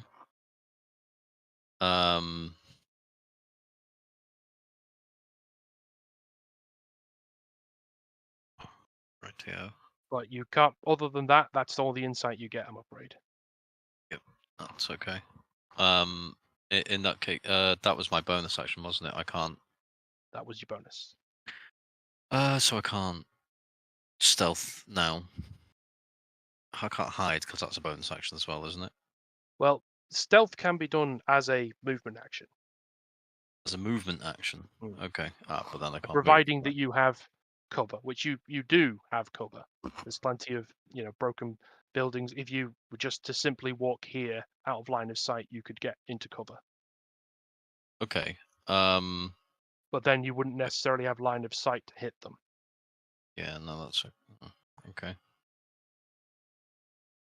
But it would be possible you could go behind this fallen bit of rubble, try and hide, and then do your attack as a standard. I assume you have your bow out because that seems to be the weapon you always have out when you're traveling around. Yes. Yeah. I carry it because of, and every time we get jumped, everyone's always further away than the range of a rapier. So. Yeah. Okay, well, all right. I will do that process then. If I move here, and then am I rolling for stealth with disadvantage? Or No, just normal? just regular stealth. Well, this isn't gonna go well. Fortunately, you do not meet. It does look like the swarm of rats haven't seen where you've gone, as they're sort of starting to swarm in this direction towards the your friend. But this thing's eyes do follow where you go. Okay then, and then If for you're getting my clues there. Yes. And for my last trick, I will fail to shoot a bow at the giant rat. Okay. That we Yep. can Yep. Unfortunately, because of the cover he's in, you do not hit. This is the end It's of my okay, turn. mate. Don't worry. Just throw the bow away. Said rat is then going to do a hide check of its own. On a 16, I believe that beats everybody's passive perception. Yeah, mine's Yep. 14. Just put a little Right. ninja icon. And then it is going to begin to retreat.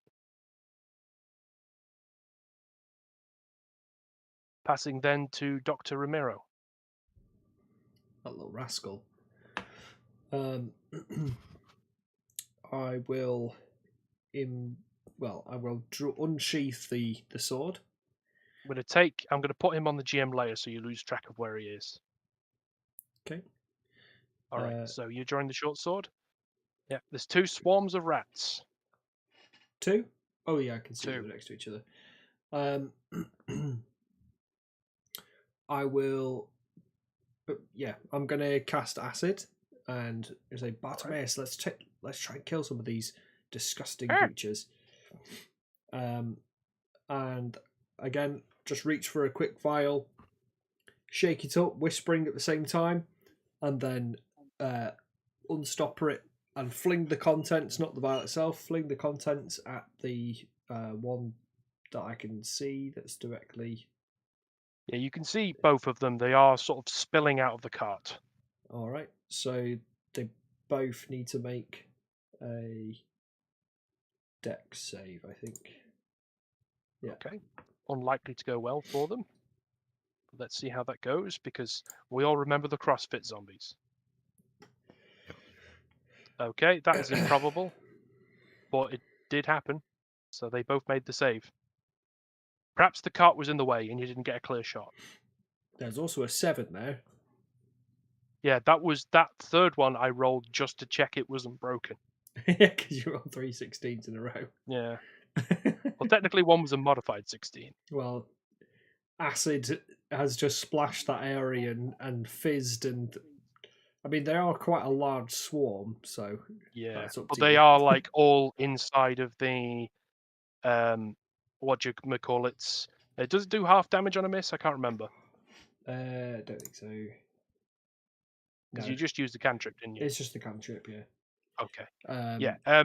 We'll say that because they're currently in the process of spewing out the various dead bodies inside those things, your acid has splashed around the cart and the wrappings on the bodies, and if anything, you've released the swarm faster. Yeah. As my free action, I'm going to get Bartimaeus to attack the closest one. I think it's in 30 foot of him. Yeah. Because he's on my person currently, so. Well, whether he's there or on your person, he's within range. Yeah. And I don't think Closest one to him is this one. All right, make attack roll. Yeah. I don't think I can click on anything on his character sheet, so I'll just do. No, because his character sheet is just a PDF, so you just have to do a straight roll. Yep. And that's plus. Yep, that's hit. If you want to deal the damage, which is force damage, I believe. 2, yeah.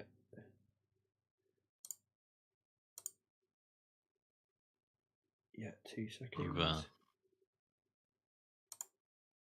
So it's 3 damage. 3 damage. So your little boom bubble rocks out and blasts 2 of those rats into little bloody paste. But there are many, many more. Yeah. Give him a little scare anyway. I've still got a movement action, so yep. I will basically just move a little bit closer to Tripwire,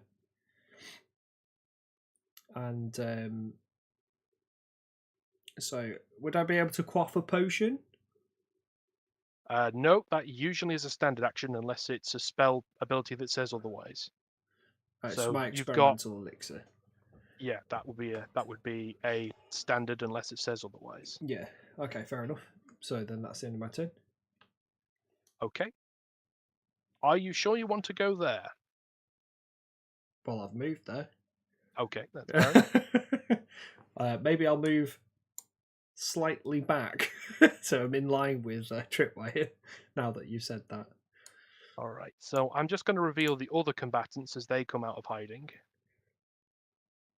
as I take their turn. They are going to have advantage on attacks because they are attacking from stealth. Oh, there's a One big boy. there. There's one there. There's one there, and there's the one over here that you failed to spot that was keeping watch. Just walk straight past that one. That's Well, quite it was as actually hench it as the was door. it was here, and it was here actually, and has been following you around on the roof. Am I the only one struggling to actually see any of them? I have put. I can only see a grey one. Like it's really zoomed out for me. Oh, so Oh, zoom. are you on the wrong screen? Not the Are wrong you, one. are you not in your? As in not Have you your. not just zoomed into your own roll 20? You could I mean, be. I can zoom Try- in, but like. Try refreshing, mate. Because if you can see the grey one, then Oh, it just kills my character sheet. That. because the grey one is I was we in as can't far as see I the could grey go, one. but it was really far away. Oh, there we go. I Well, can actually come in now to usable. Tom, Mm-hmm. just as a note for the sake Sorry. of doing Bartimaeus's attacks, you know what?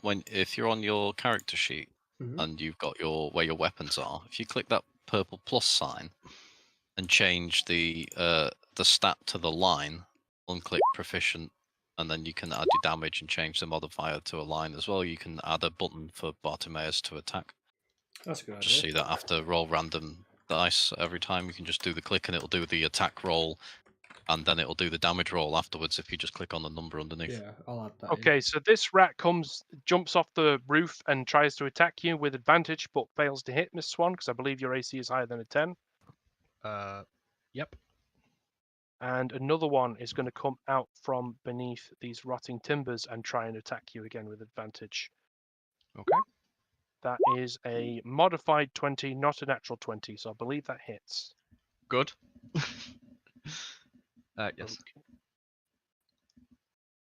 Okay. That did give me the fear for a second there. Okay. I'm just going to do the damage.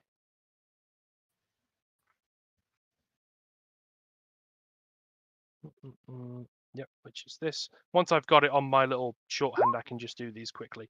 So take 3 points of damage. Mhm. And for some reason, I'm going to put this token on you, which we may come back to later. Yay. This rodent of unusual size is going to come out and is going to attempt to bite Mr. Ramiro with advantage. But there's two of us. Yeah. So that's a modified 20. That will hit. So that's 3 Biting points you of on the damage. ass while you're facing the other way. 3 points And- of rat damage. 3 points of piercing damage. And for reasons, I'll put this tag on you. Lovely. And this one is going to come in and is going to attempt to attack Mr. Foxglove.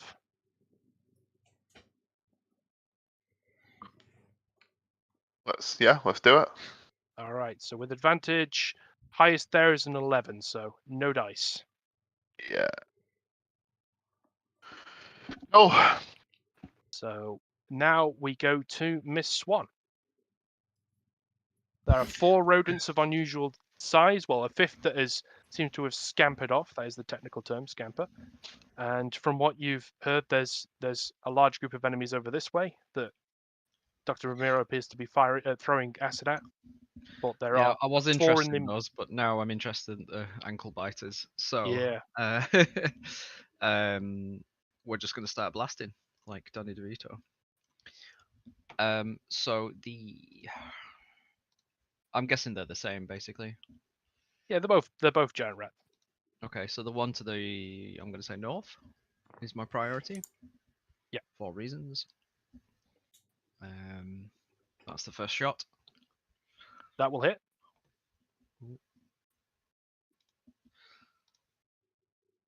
Oh. That's a shame.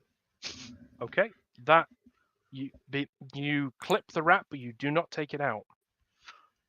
Yeah. Yeah, these rats are probably the same size as a fair-sized cat.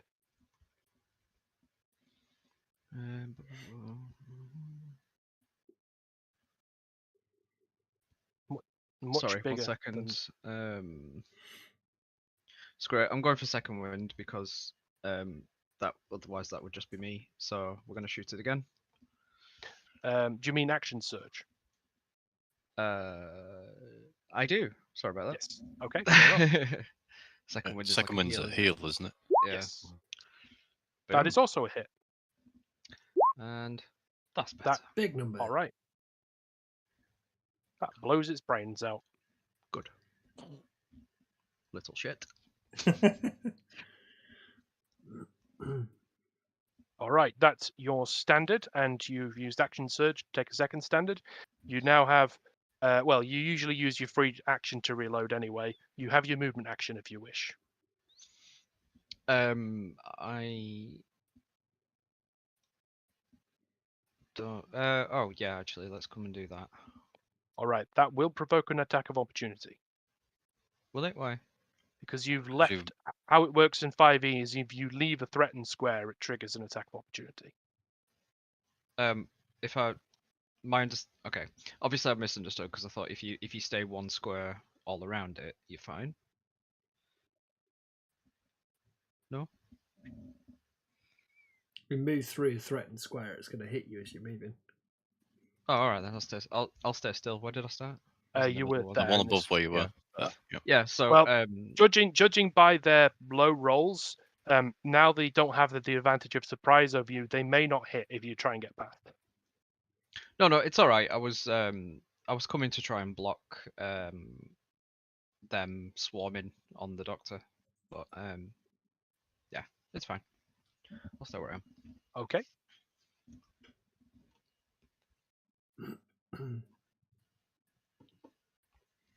So,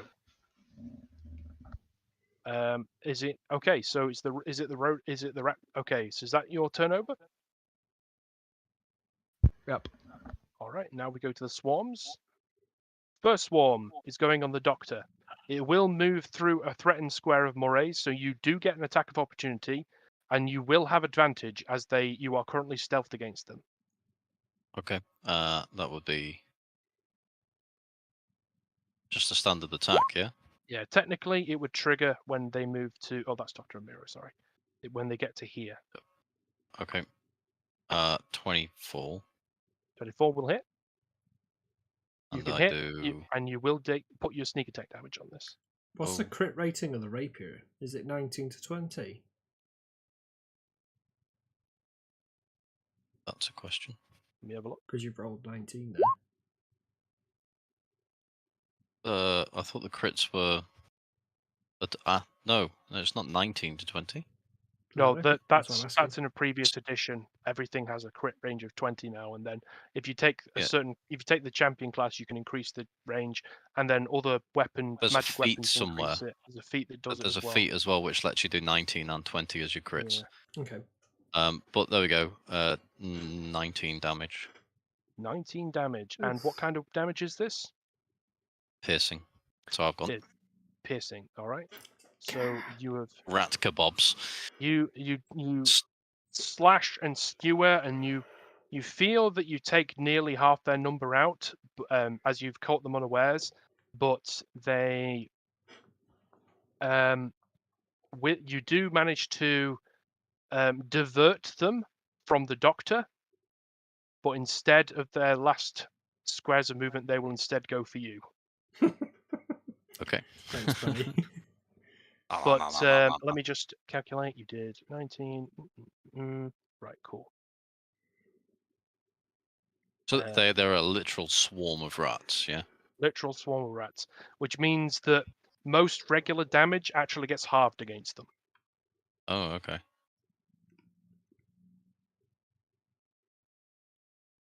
Quick, use your rapier to poke one of them. You can Well, skewer multiple. he has taken out nearly half of them from that before they overwhelm him. Right, and just at being this silly. point, How many did he kebab on his rapier? That's what I'm just checking, because they do different amounts of damage depending on whether he's done half damage or not. Yes, he has done enough damage to it to reduce the amount of damage it does to you. That's good.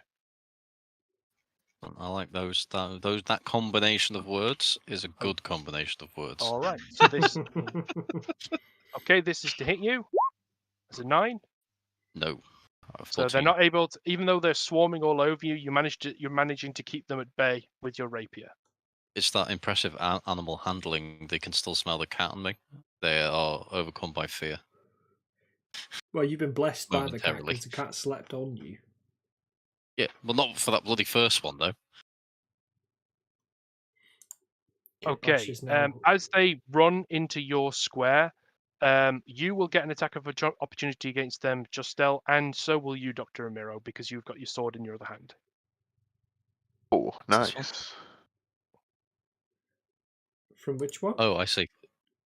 They're on On me. Justel's square, aren't they? Yeah, but there. they're underneath you. Yeah. Oh, Oh. that's the second rat, is it? Okay, so we'll make attacks of opportunity against it. So my As long they move sword. through this threat, because swarms have to be in the same square as you to attack you. Is this on advantage? I was sneaky to them. I was hidden from those, but not from the big white one. So normal attack of opportunity. So tripwired, you've hit. 25. Oh, 19. Nice. And sword cane, you have also hit. Ace. I will need to know the types of damage you deal. Slashing. Slashing. Is That's the wrong button. your is Oh, I just need to double check sorry. something on your You character just need sheet. to need to click on the bit where it says sword cane Yeah. Well, I've done that. It's done on that. on the roll. Oh, okay. When it appears in the chat, you click on there. Yeah. Oh, yeah, lovely. 8. Your must be your including class my bonuses. your class features of It does. your class features. Could you just double check some of them for me? Which ones? Justel. Yeah, which ones? Am I allowed to say, or do you want me to ping you them? No, it's okay. We can discuss. I'm particularly curious how Pact of the Blade and Hex Warrior, whether they make your weapon count as magical or whether that's a later ability. That's a later ability. Right. Then in which case, yes, I know. two sets of slashing. Well, my weapon is actually magical now. Oh, then that is good to know. Which is why I wrote the runes on it last night and I've imbued it. So just to read Pact Blade out, as an action you create a packed weapon in your hand, you choose the form, you're proficient with it, and it counts as magical. Excellent. I thought that was the case. I just needed to double check. It's using it as a focus is what I was thinking of. Yes. That's one that's later. I also have that. Yes. I've been reading about that class because it seems quite interesting, so this cool. is quite fun to see what it does. All right, so the two of you are able to hack away at a large portion of these rats. You're able to kill 2/3 of their number. The third that Justel kills, each one that dies seems to just rapidly freeze and shatter.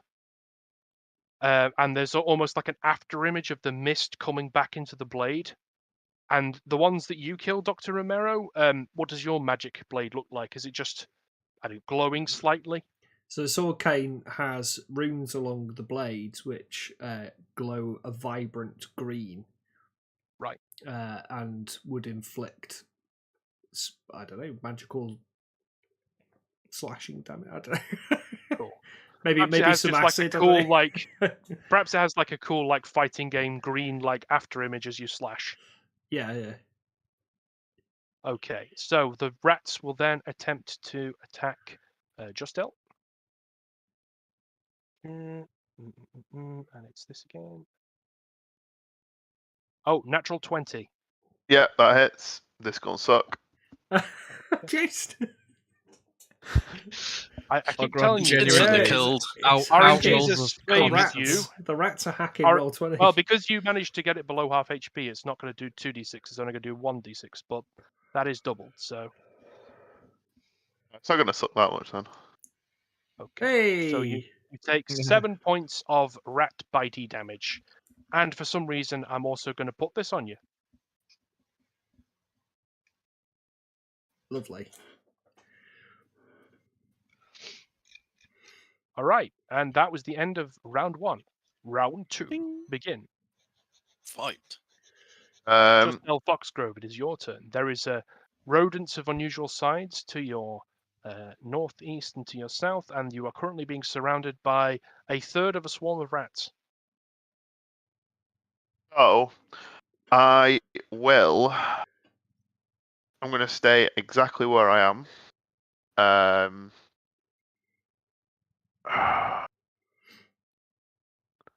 The swarm of rats doesn't worry me as much as the big rats do. So the big rat that is closest to the doctor. Yes. I am going to place a hex curse upon it. Okay. Is that a bonus? It is not. It is my bonus action. Yeah. Okay. Um, Do a slightly different curse symbol. There we go. and then I am going to cast Booming Blade. Do you make an attack action as part of that, or is that just something Yeah, that so then it's triggers? you make an attack action as part of the Booming Blade, and it. All right. So where is my sword? So long sword.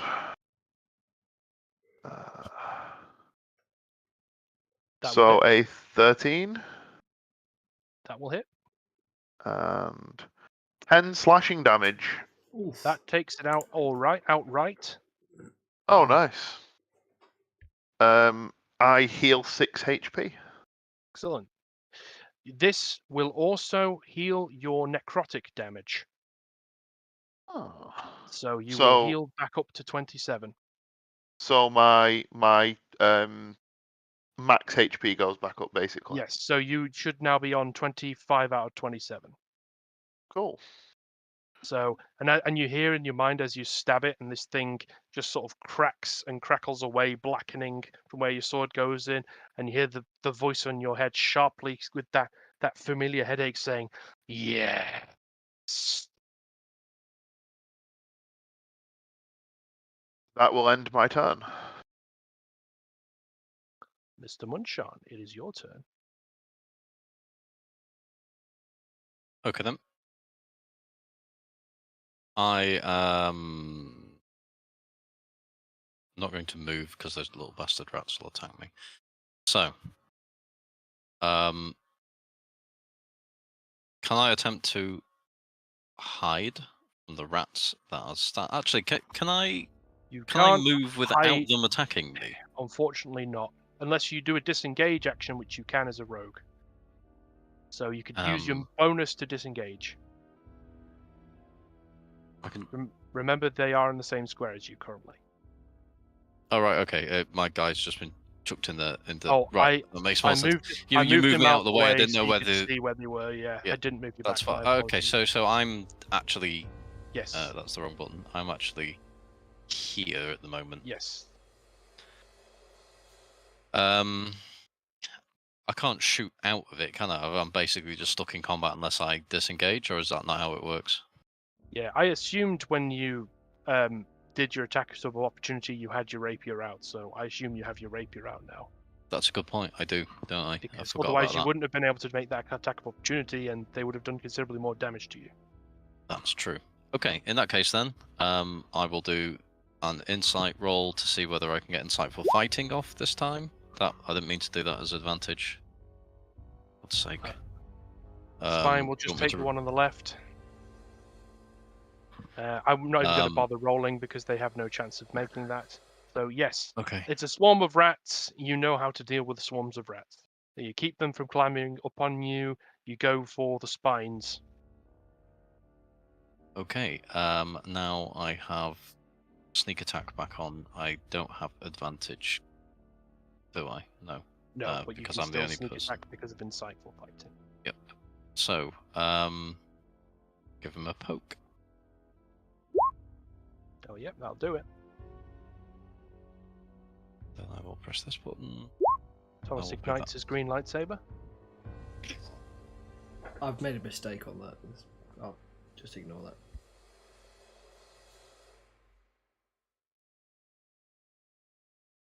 Yep, okay, so that's 5. All right. That's 7. 7, 12. It is. 12, cool. You take out many more of them. There's about 5 or so rats left still clinging to you. Yep. Okay, that's me done then. Yeah, because I can't Remember, move. yeah, you could just move, but they would take an attack of opportunity. Yeah, I'll might as well just stay there then, because I'm not going to be able to move far enough away for him to not attack me and everything else. So yeah, that's fine.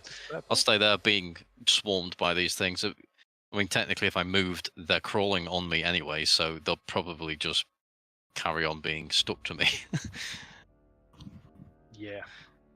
All right. So the rat that called this attack on from its hidden position is going to continue to retreat, and I'm going to remove him from the initiative. Have they ever escaped? Bloody rascal. Get after him, Munchan. So we're back to Murray. Back to me. Sorry, not Murray. Dr. Ramiro. All right. A bit of a It just slip up blacked there. So, as my free action, I say, Ramiro, get that swarm off. I keep forgetting your name. Tripway. You have just met him yesterday. Yeah, what's your character's Oh. name again? Just L. Justel. Also, are Justel. you yelling instruction at yourself? I was saying, Yeah, Bartimaeus, get get rid of the swarm at Justel's feet. Just losing his mind. All right, Bartimaeus would be attacking into a allied square with a ranged attack where there's a swarm around him. I would invoke disadvantage on the roll to hit the rats. Ew. But Okay. you're still likely to hit. Yeah, let's have a look. It's on my profile now, so Yep. let me move to that. So go pepper breath. Oh, lovely. That was one roll. The second roll. You Disadvantage. didn't click the disadvantage button at the top. Oh, before. my bad. Okay. But it's okay. You just make another roll now. Oh. Okay. Unfortunately, your shot goes wild. Does it hit Justel? No, if it would have if you'd rolled a 1. Lol. Because they are a swarm that's currently occupying his square, would I take a potential attack of opportunity moving away from them? No, you would not. You're not currently threatened by any enemies. Okay. Their threat swarm's threat range. This particular swarm's threat range is 0, Right. Okay. which is why they have to attack in the same square. The rodents of unusual size do have a 5-foot attack range because they're counted as small creatures. Yeah. So if you moved that way, you would be in threat range of this rat. Yeah. What I'm going to do is I'm going to use a bonus action to. Didn't you just use a bonus action to command Bartimaeus? Oh, is that the same? I thought free action. Sorry. Okay, ignore that then. Well, I will move up and have a little slice on this black rat here. Okay. Make attack roll. Let's go. Lol. There's a miss. It's a little nimble, this one. Sorry. Bad turn for Dr. Ramiro after a previously quite good one. Well, no, there was the attack of opportunity was good at least. All right, shall we move on to the rodents? No. As this one has been Yes. countered attack, as this one has been attacked, it's going to counter attack, a biting riposte at you. Is a 15 hit? No. Ah, yes, because you're quite well armored, aren't you? All right, so that rat has tried to hit you and missed. This one is going to try and attack Miss Swan.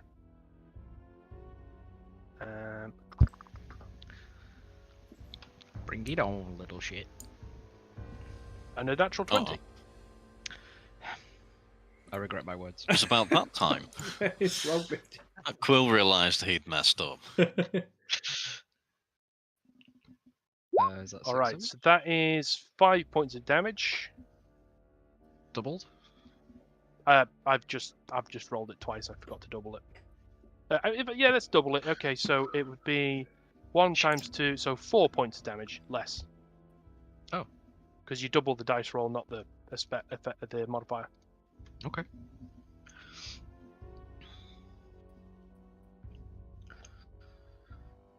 If Could I'm be making worse. any mistakes, they will be rectified next time. Apologies, I can't see if any chat is the guy going, he's got it wrong, he's got it wrong.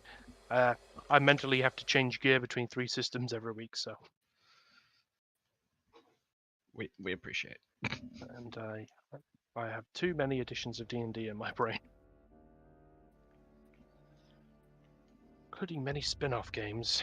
Okay, so, yep, and for some reason, I'm going to put another tag on you. Not We'll happy. tag. Right, so that's the 2 rodents. Back to Miss Swan. I'd just like to say that you've done such a good job with the bloody atmosphere that I have actually got a bit of an ick feeling and fear about getting my character plagued. Well, let's see what you roll. Basically, every time you're in a situation where you're exposed to plague, I will increase the DC that you're rolling at the end of the day by 1. Oh, okay, cool. So I figured that would be easier to have 1 ridiculously bad roll by the end of each day than to have you make plague rolls every like 5 minutes. Yeah, I like that. Sounds elegant. I'll I'm gonna withhold the try rights to and- change that variant rule, but at the moment it seems to be working, and I feel it sort of rewards you guys when you are being careful. So if we get a little bit immunized, but like not all of us do, and then the virus mutates and becomes back as a super plague, then it might change. Yeah. Yeah, entirely fiction, guys. No May worries. or may not have already happened that, but sure. I'm gonna try and blast this little bugger between the eyes. Okay. Yeah, that hits. Good. On And- massive explosion damage. All right, you nick it. You don't quite take it out. It's beginning to bug me that a bit. You could have used your magic ammos. I've got one that does a big blast and hurts everything, and another one that blinds it. Okay. It feels somewhat pointless because I don't have like just a straight up damage dealing. Doesn't the blind Fair one enough, also do a little bit of damage though? 2d6 psychic damage, which I've forgotten about. Yeah, Well, fair enough. Perhaps next time remember that. Yeah. Okay, but as things currently stand, that's your standard. Do you wish to use a bonus or a movement action? You could use, for example, your what's it called again? You take a deep breath as a fighter and you gain some hit points. Yeah, I am feeling a bit low, so I will do my second wind to get d10 plus fighter level health Alright. back. +3. Okay, roll it. Just the one. Did that work? So that'll heal you 9 points, Oh, which will there we go. put you back on up to full, I believe. Oh yeah. It's pretty useful then. Yeah. And that's me done. Thank you very much. Alright. It's one with rats time. First one against Mr. Munchon. Nom nom. That's a 17. That is a 17. Will Oh, that hit? well, that's a 14. Yes, it will. Okay, that's 2 points of damage. And for some reason, I'm just going to put this symbol on you. Bloody symbol.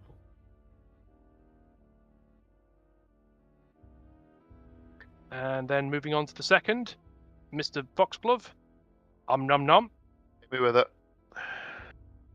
Hit you with this swarm of rats. Hit you. 15. No. Okay. Bing!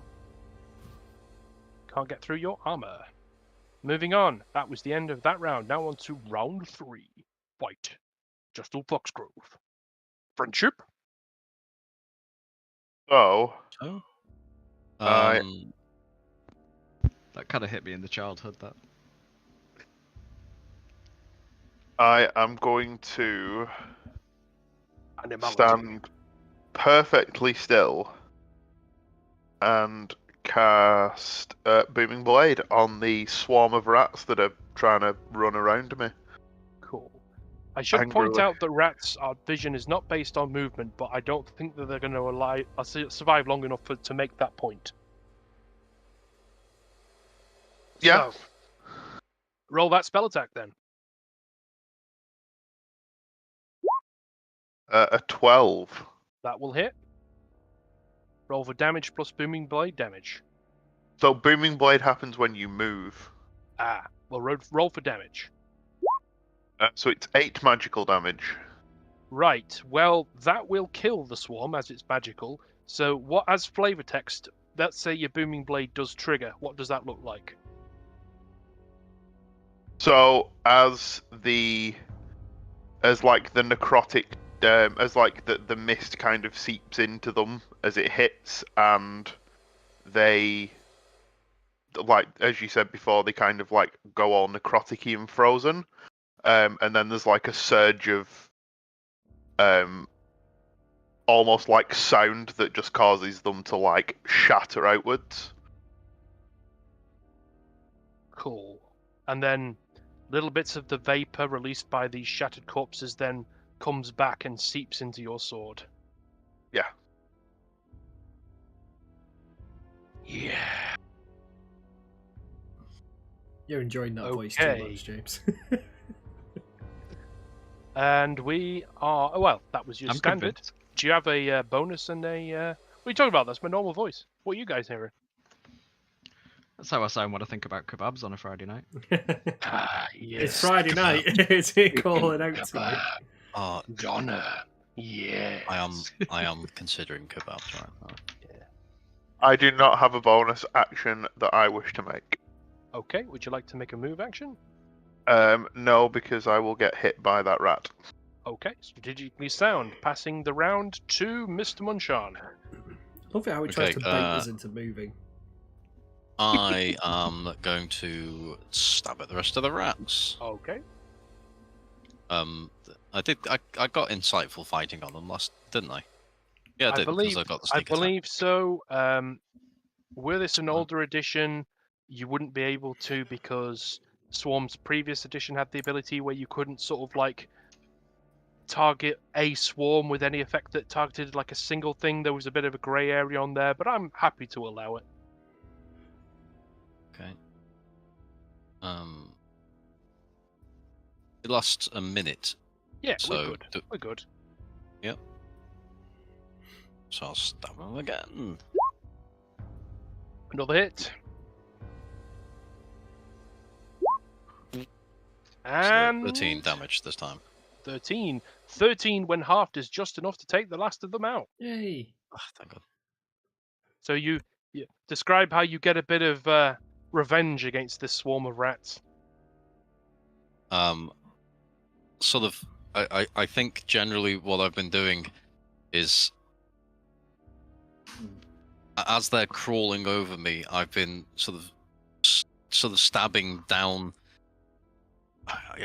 It slightly irritates me that a rapier is piercing damage, but I'll skip that for now. Well, we could say almost sort of swatting them away so that they land on the floor, and as they're landing on the floor, I'm impaling them with the point of the rapier, and then I'm sort of I've been systematically grabbing them, throwing away, and then stabbing them, and maybe the final one I've sort of with the flourish thrown it in the air, and then just impaled it, and then with a flick of the sword thrown its remaining carcass off into the distance. Sort of covered in scratches, but overall very little of me is missing. There's a particularly nasty looking scratch on I'm going to say I've got covered in leather armor. So on my forearm, perhaps, where when I've been trying to pull one of them off, Yeah, they've managed to get me and sort of done that from a free hand, not my sword arm, because I haven't got anything in the other hand. So that's sort of slightly dishevelled and irritated, but overall, sort of just a nice little. Good stuff. All right, that was your standard action. He's got his Still rapier got your there. bonus and your movement. Yeah. So I will. I guess bonus action. I'll try and put insightful fighting on one of these remaining rats, I suppose. Which one?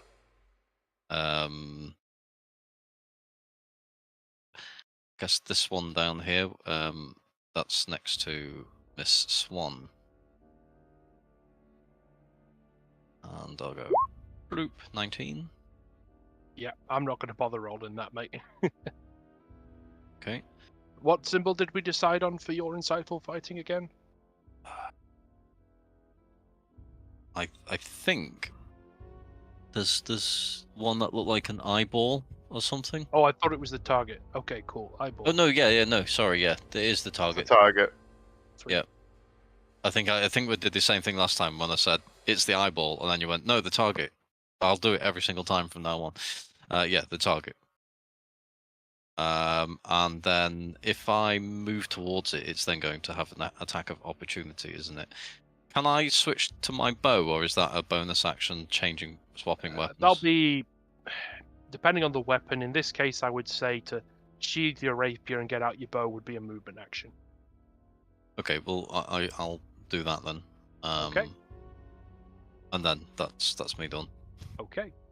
Moving on to Dr. Ramiro. Dr. Ramiro, you have two targets. One is this one, and the other was the one behind you. Well, I'm going to try and deal with the one in front of me. So I'm going to I just shout, Bartimaeus, help me slay this one in front. And as my bonus action, just direct him to attack. Because I think I have to get him to change targets, don't I? Because he'll keep attacking the one Yes, you that do. I've nominated until I change it. So he's attacking the black one in front of me. Okay. So let's have a go with Pepper Breath. That misses, I'm afraid. And let's Not see Bartimaeus' day, It's considering not. he's been so useful in the past. Yeah, well, it is what it is.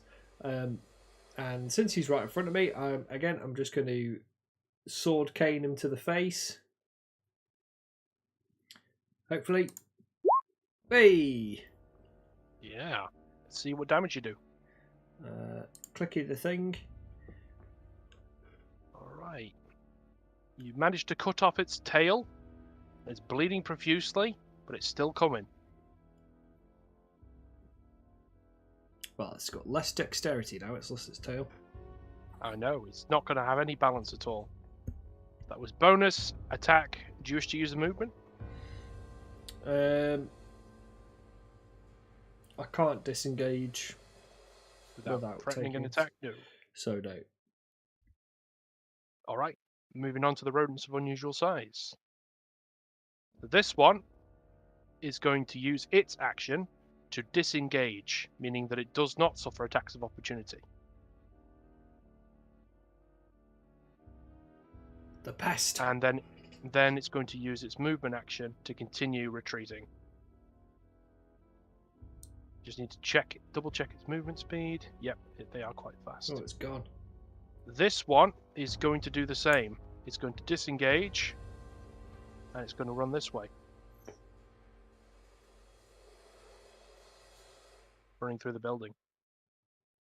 Now, which time we can end combat unless you wish to give chase, Miss Swan.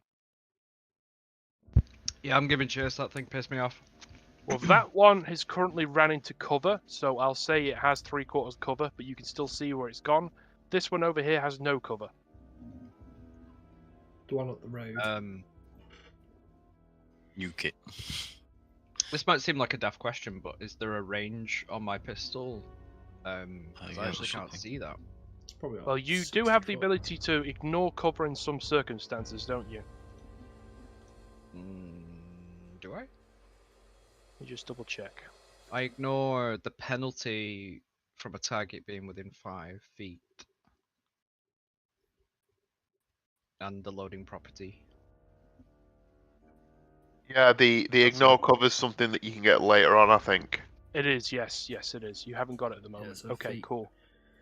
And then, sorry, what was your question again? Quill. Is there a defined range on my pistol, or is it just the engagement area? Yes.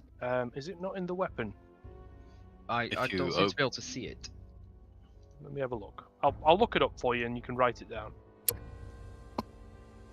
Oh, actually, it says 3090. Sorry, I just clicked the cog Yes. and it So just your said- short range is 30. So 90 is where you'd be taking disadvantage. So you would be taking disadvantage 70 on is, that so- one, and disadvantage and shooting into cover on that one. So I would suggest potentially moving and then shooting, but you would still be taking disadvantage no matter where you moved. Yeah. Ooh. You could potentially negate the disadvantage by getting to about here, but beyond that you would be entering difficult terrain. So if you say moved about to about here, you could shoot at this one, Yeah, but it would still have its coming cover. through that gap looks pretty flat. Yeah. Like All that. right. So I'm only going to give it half cover now, so there's only a +2 to its AC. Okay. All right, and no disadvantage.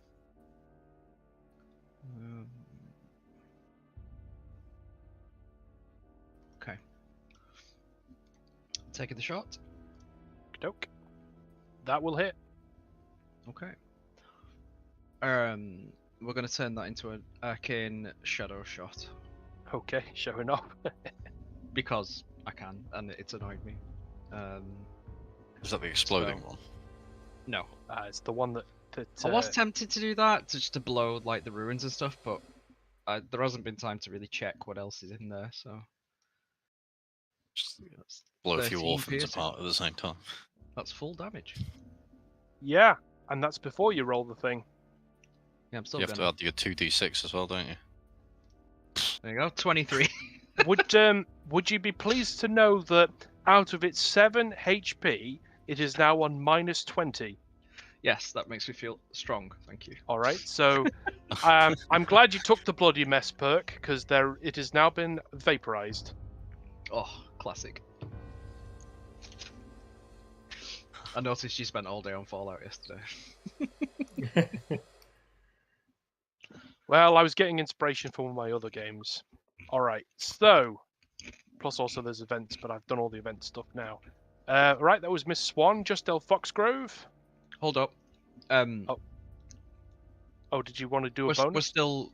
Well, what I was going to say is there any kind of perception ability to kind of scan that room after I've kind of clocked it?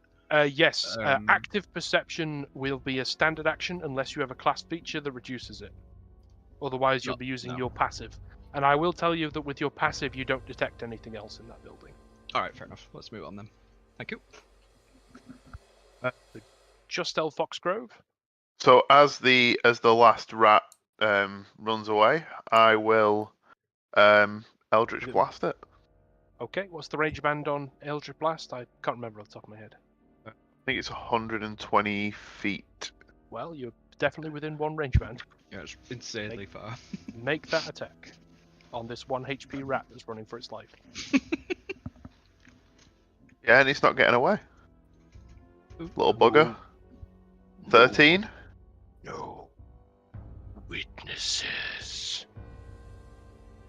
Yeah, it did.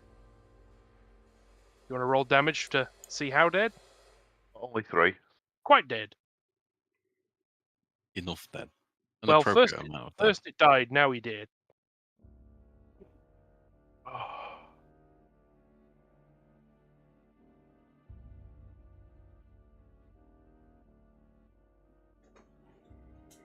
All right, and with that, we come to the end of this encounter.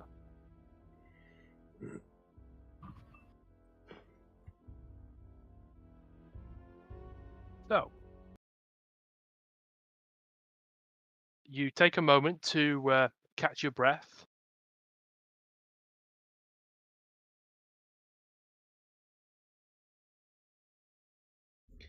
Well, these Any rats are comments more on aggressive.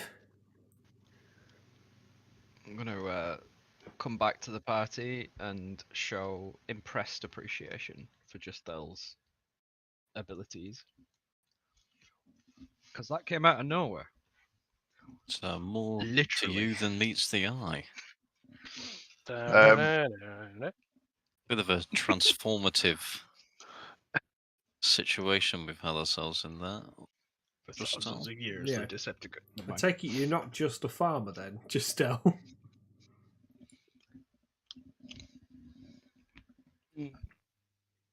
Know how to fight?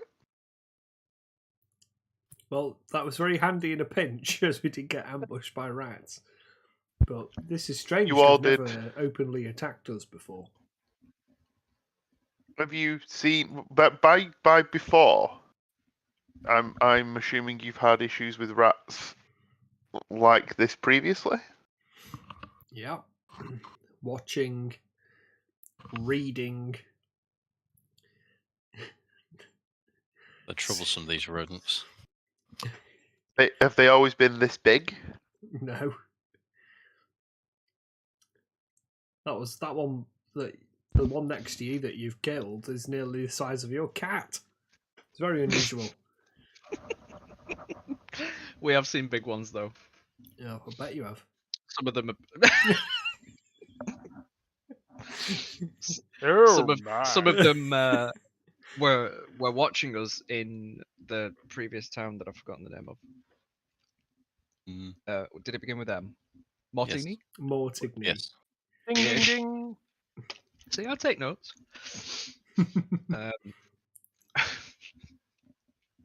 Mireille, you are displeased to find that the one that squeaked is not amongst the corpses.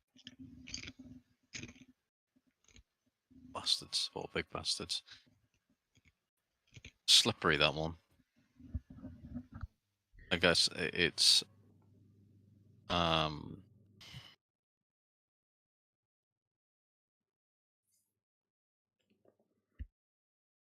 Can I roll investigation to have a look around and see if there's any clues? Yeah, of course. Which way did it Or- go? Do we know? Should we have a look, or should we continue to the tavern? Well, Right, remember this. I was going to say, Justel, I'm sure you've been to this town before, but has it ever been like this? Justel, you've heard reports that the rats have essentially taken over whole districts of the town because there's no one really to oppose them. Although they do have to deal with things like ghouls and other things. But due to their sheer numbers, they can usually overwhelm any prey. You haven't heard about of them attacking someone aggressively, though. Usually they would attack as a last resort if cornered. That is unusual to you. Yeah. So So I know that they that rats are everywhere here. But I've never heard them attacking groups of people at the first opportune moment like this. And in broad daylight. Yeah, it's strange. The city guard don't seem to be able to do anything about them, or I personally feel like don't even want to do anything about them sometimes. Let us quickly regroup. Can I just check your wounds? Is anybody heavily wounded? I just as a side, I just rolled 23 for the investigation. Yes, I was just waiting for a moment to bring that up. I have not forgotten. That's okay. Okay. We've been wounded. Everyone's been wounded. We've all at least been scratched by it. All right. You can't find where that one rat went. There's too many bolt holes where the rat could have gone, and there was too much of a gap in the fray to not actively track it. You do find something else that's unusual. Behind the cart, almost as if the rats were sort of carrying him out, there's a perfectly stacked pile of coins. Okay. That's really mysterious. Rats need gold, yo. Get better gear. Plague Specifically, coins. specifically, there is 32 copper Ah, and Got excited before he said. and 3 silver. coinage, So it's coinage. various like pocket change from these dead, starved, and diseased peasants that had probably been missed by other looters. Speaking of peasants, I just want to have a quick observe and see if any of them got attacked, because we didn't hear any screams or anything from behind. So the ones that were pretty much unconscious haven't moved, but the other 3 have booked it Okay. and are currently like cowering in that building. I want to head over and basically just quickly check, see if they got attacked or. 1 second. I'm just gonna let the dog out. Yeah, as you go over, none of them got attacked, but they do seem kind of afraid of you. Afraid of me? Yeah, because this is like, please don't shoot us, madam. Please don't shoot us. No, the pistol's away. Don't worry. Did any of you get bitten? Not today, sir. Weird response. Also, Not today, not madam. sir. Not today, madam. This one over here has got bandages over his eyes. Okay. All right, and he gets elbowed. Not today, ma'am. Right. Okay. I suspect that's a cul-de-sac. All of So- us who sleep on the streets have to deal with rats. Rat bites are a common thing. Okay. Thank you. Bye. Have a good life.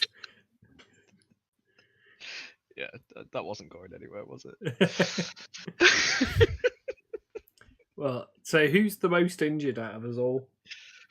I'm absolutely spot on. Yeah, you've sorted yourself Could do out. with a short rest though. I've taken two hit points. I'm not that messed up. You're all right. Sorry Murray, about have you been wounded? that. I got scratched. Yes. I have a sort of a wound on my arm from where the that swarm of rats were quite vigorously attacking me. Majestic DM, I have a question. Yes. From my starting position, which I think is where I am now, would I have been able to see? I'm just going to go ahead and call it the commander rat.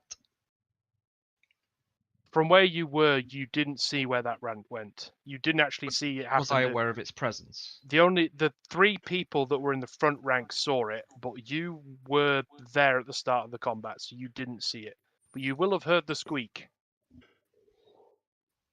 Okay. And you do recall when you were investigating the cistern underneath the Temator estate that rats actually communicate subaudibly, so you shouldn't have had any reason to squeal unless it was frightened or it was like crying out a warning at you guys, perhaps.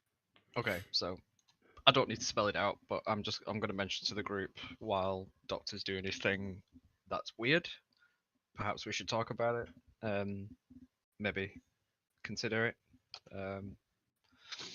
Did you guys see anything weird? I heard something weird. Well, a very big rat ran into them buildings. It was slightly bigger than the rest of them. Well, much bigger than the rest of them.